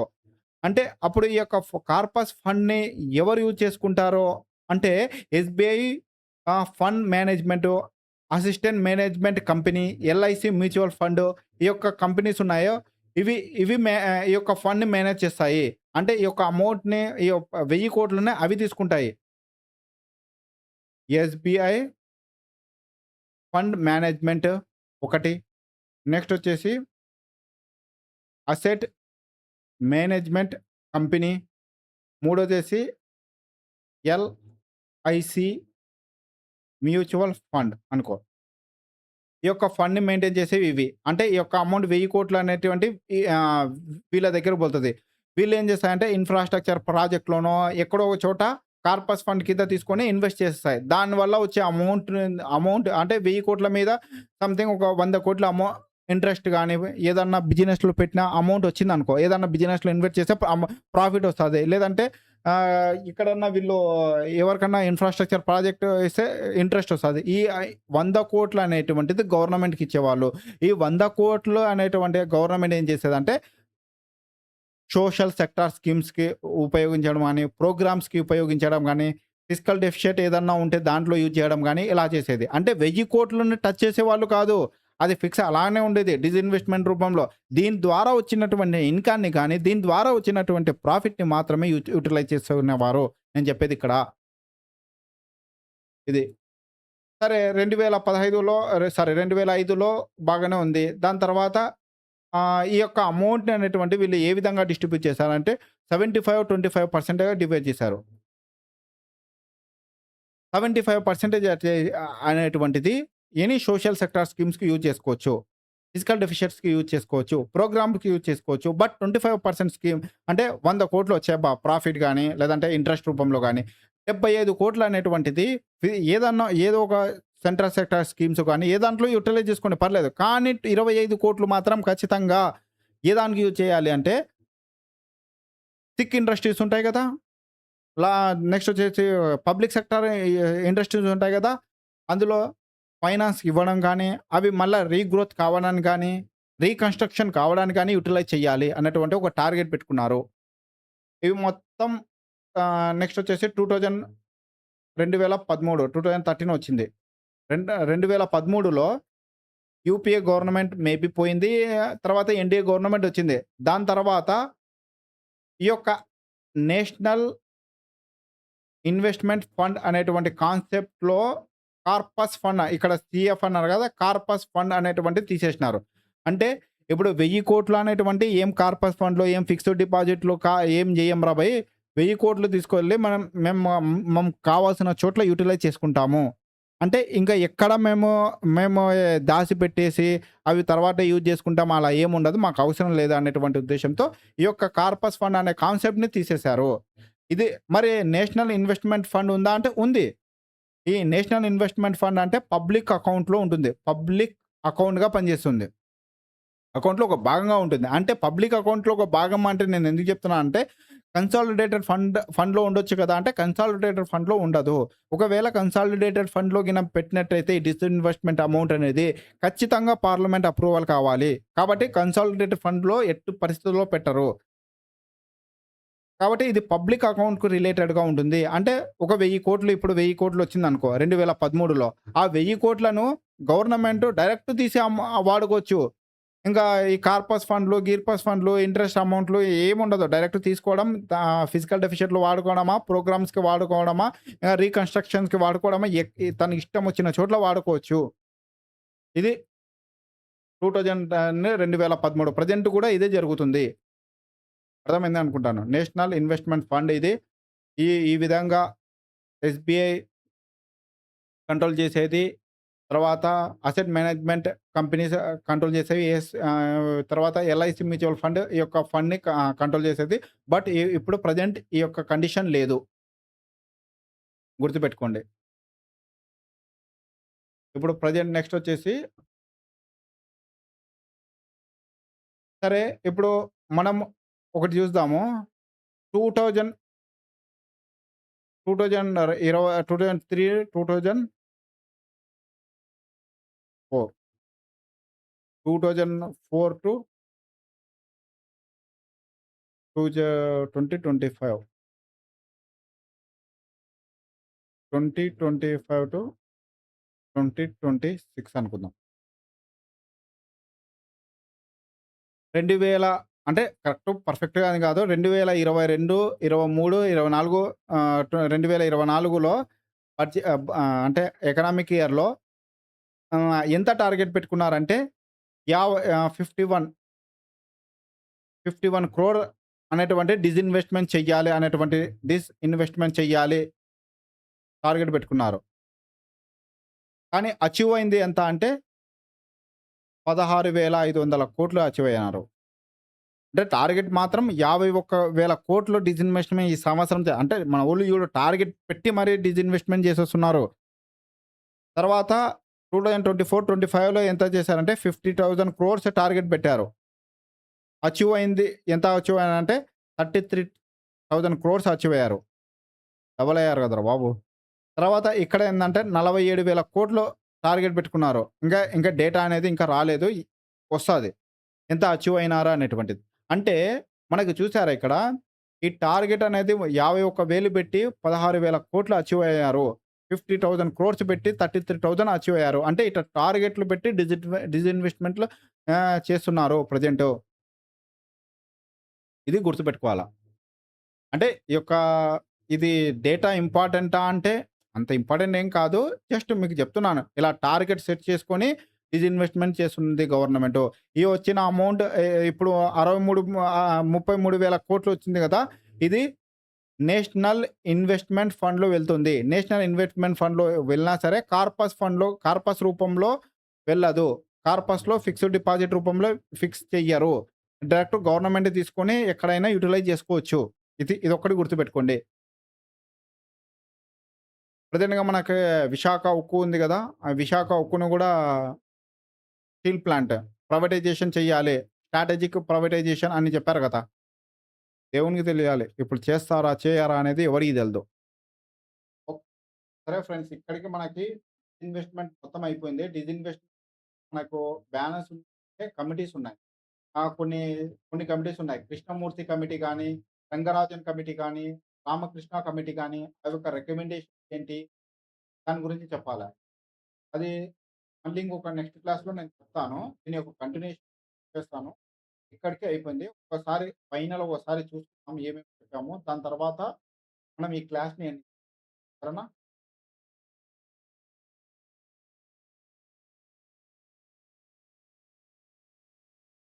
ఈరోజు మనం ఏం చెప్పుకున్నాం అంటే స్టార్టింగ్ నుండి మనం ఒకసారి రివిజన్ చేసుకుందాం.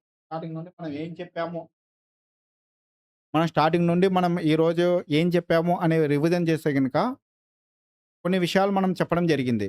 ఫస్ట్ వచ్చేసి లా ఫర్ కర్వ్ గురించి చెప్పడం జరిగింది. దాని తర్వాత టాక్స్ ఎలాస్టిసిటీ గురించి చెప్పడం జరిగింది. నెక్స్ట్ వచ్చేసి టాక్స్ బోయెన్సీ గురించి కూడా చెప్పడం జరిగింది. నే అక్కడితో టాక్స్ సిస్టమ్ అయిపోయింది. దాని తర్వాత చెల్లయ్య కమిటీ యొక్క రికమెండేషన్ ఏంది? కేల్కర్ కమిటీ రికమెండేషన్ ఏంటి? డైరెక్ట్ టాక్స్ మీద, ఇండైరెక్ట్ టాక్స్ మీద 2 చెప్పడం జరిగింది. దాంతో పాటు నాన్ టాక్స్ రెవెన్యూ అక్కడికి టాక్స్ రెవెన్యూ అయిపోయింది. నాన్ టాక్స్ రెవెన్యూ చెప్పాను. నాన్ టాక్స్ రెవెన్యూలో ఏమేమి చెప్పానంటే ఒక్కసారి చెప్తాను.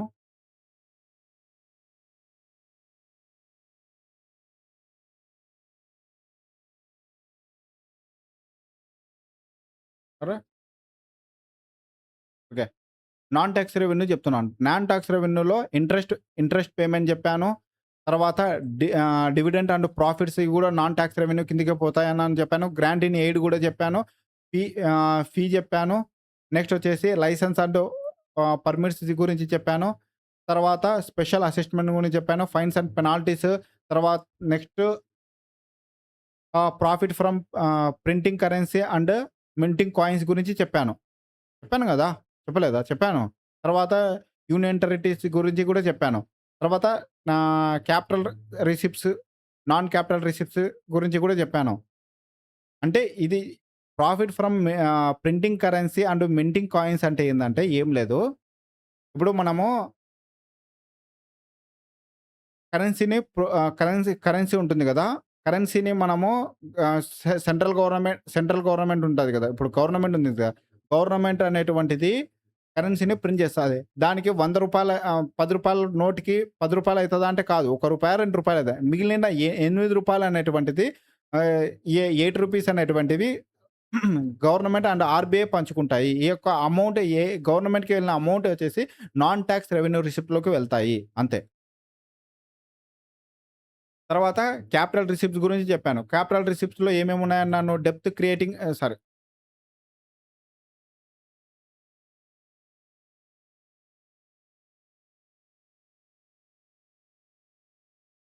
డెప్త్ క్రియేటింగ్ క్యాపిటల్ రిసిప్ట్స్ ఉన్నాయి అన్నాను. తర్వాత నాన్ డెప్త్ క్రియేటింగ్ క్యాపిటల్ లోను, బారోయింగ్స్ అన్నాను. లోన్స్ ఏమున్నాయి, బారోయింగ్స్ ఎలా ఉన్నాయని చెప్పాను. దాని తర్వాత national saving fund national saving fund అనేటువంటిది ఒకటికి ఉంటుంది. అందులో వచ్చేసి పోస్ట్ ఆఫీస్ డిపాజిట్స్ గాని, నేషనల్ సేవింగ్ సర్టిఫికేట్స్ గాని, కిసాన్ వికాస్ పాత్ర ఈటీసీ అన్ని అమౌంట్ వస్తాయి అన్నాను. ఇవి అన్ని అమౌంట్ అనేది గవర్నమెంట్ సెక్యూరిటీలో ఇన్వెస్ట్‌మెంట్ చేస్తారు. ఇది కూడా చెప్పాను. ఇవన్నీ కూడా ఏవి అన్నాను గవర్నమెంట్ బారోయింగ్స్ కిందకొస్తుంది కాబట్టి డెప్త్ క్రియేటింగ్ క్యాపిటల్ రిసిప్ట్స్ కింద మనం చెప్పాలి అన్నాను. తర్వాత నాన్ డెప్త్ క్రియేటింగ్ క్యాపిటల్ రిసిప్ట్స్ అన్నాను. నాన్ డెప్త్ ఇది ఇక్కడ. నాన్ డెప్త్ క్రియేటింగ్ క్యాపిటల్ రిసిప్ట్స్ అన్నాను. నాన్ డెప్త్ క్రియేటింగ్ క్యాపిటల్ రిసిప్ట్‌లో రీపేమెంట్ ఆఫ్ లోన్స్ అన్నాను. అంటే స్టేట్‌కి గాని, యూటీస్ గాని, పీఎస్‌యూస్ గాని గవర్నమెంట్ లోన్స్ ఇస్తుంది. ఆ యొక్క లోన్స్ అనేటువంటి రీపేమెంట్ అనేది నాన్ డెప్త్ రిసిప్ట్స్ కిందకే వస్తుంది. నాన్ డెప్త్ ఆహ్, క్యాపిటల్ రిసిప్ట్స్ కిందకు వస్తాయి. తర్వాత డిస్ఇన్వెస్ట్‌మెంట్ గురించి కూడా చెప్పాను. Disinvestment sale and liquidation of assets అని చెప్పాను. ఏ విధంగా డిస్ఇన్వెస్ట్‌మెంట్ చేస్తారని కూడా చెప్పాను.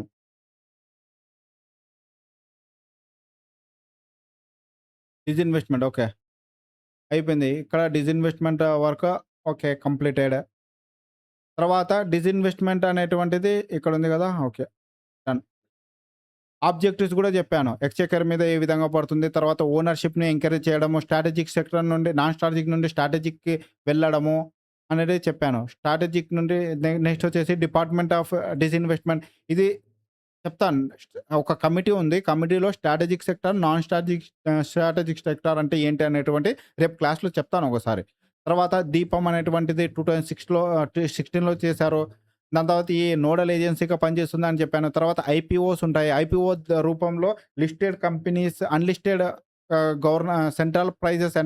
సెంట్రల్ పబ్లిక్ ఎంటర్‌ప్రైజెస్ ఉంటాయి గదా! అవి ఏ విధంగా కలెక్ట్ జేస్తాయి. తర్వాత ఆల్రెడీ ఈ ఎఫ్‌పిఓస్ అంటే ఫాలోయింగ్ పబ్లిక్ ఆఫరింగ్ అంటాం దీన్ని. తర్వాత ఆల్రెడీ లిస్టెడ్ అయినటువంటి కంపెనీని మళ్ళా ఇంకోసారి ఏ విధంగా చేశారు. ఎగ్జాంపుల్ బీఎస్ఎన్ఎల్ చెప్పాను. తర్వాత ఆఫర్ ఫర్ సేల్ అని కూడా చెప్పాను. అంటే ప్రమోటర్స్ ఏ విధంగా చేస్తారు అనేటివి స్ట్రాటజిక్ డిస్ఇన్వెస్ట్‌మెంట్ గురించి కూడా చెప్పాను. ఇక్కడ నెక్స్ట్ స్లైడ్‌లో చెప్పాను. Strategic disinvestment major, full privatization చెప్పాను. నెక్స్ట్ వచ్చేసి ఈటీఎఫ్ ఎక్స్‌చేంజ్ ట్రేడెడ్ ఫండ్ గురించి చెప్పాను. నెక్స్ట్ వచ్చేసి ఎస్‌బీఐ తర్వాత ఎక్స్‌చేంజ్ దీని యొక్క అసెట్ మేనేజ్‌మెంట్ కంపెనీస్ ఏ విధంగా ఈ ఫండ్‌ని మెయింటైన్ చేస్తాయి. ప్రైమరీ మార్కెట్ అంటారు. మళ్ళా సెకండరీ మార్కెట్‌ల సేల్ చేస్తారని చెప్పాను. తర్వాత భారత్ ఈటీఐ, సిపిఎస్సి, ఈటీఎఫ్ అనేటువంటివి ఉన్నాయి అని చెప్పాను. తర్వాత 2007 నేషనల్ ఇన్వెస్ట్‌మెంట్ ఫండ్ అనేటువంటివి క్రియేట్ చేశారు. అది పబ్లిక్ అకౌంట్‌లో ఉంటుంది. ఈ యొక్క అమౌంట్ అనేటువంటివి స్కీమ్‌లలో ఏ విధంగా ఉపయోగిస్తున్నారు అనేటువంటివి చెప్పాను. లాస్ట్ 5 సంవత్సరాల నుండి ఏ విధంగా డిస్ఇన్వెస్ట్‌మెంట్ చేశారు అని చెప్పాను. సరేనా? ఇప్పుడు ఒక పీడీఎఫ్ చూపిస్తాను. ఆ పీడీఎఫ్‌లో మీకు కొన్ని తెలుస్తాయి. ఇదేనా? ఇది గాదు. ఇందాక నేను చెప్పినవి ఇవన్నీ గూడా. అంటే ఇవన్నీ నేను పీడీఎఫ్ తయారు చేసినవివి. డిజిన్వెస్ట్‌మెంట్ అంటే ఏమిటి? ఓల్డ్ సిస్టమ్ ఏ విధంగా ఉంది? 70 అంటే ఇంతకుముందు చెప్పాను గదా! ఓల్డ్ సిస్టమ్‌లో అదే ఇక్కడ, ఇక్కడ మీకు ఇక్కడ చెప్పాలా? అదే ఇక్కడ ఉందా? Public sector public sector undertaking enterprises గాని, నెక్స్ట్ వచ్చేసి మనకి 1000 క్రోర్స్ కార్పస్ ఫండ్ అని చెప్పాను గదా! ఇక్కడ కార్పస్ ఫండ్ ఉంది. నెక్స్ట్ వచ్చేసి 75% 25% అనే ఒక రూల్ ఉంది. రూల్ పెట్టారని చెప్పాను గదా! ఈ యొక్క రూలు ఇక్కడ ఉంది జూడండి. నెక్స్ట్ వచ్చేసి ఆహ్, under the disinvestment process not directly credited to the చెప్పాను గదా! ఇక్కడ క్లియర్‌గా non directly credited consolidated fund of India అని చెప్పాను గదా! ఇది పబ్లిక్ అకౌంట్‌లోకి వెళ్తుంది అని చెప్పాను గదా! అంతే గదా! చెప్పాను గదా! పబ్లిక్ అకౌంట్‌లోకి వెళ్తుంది.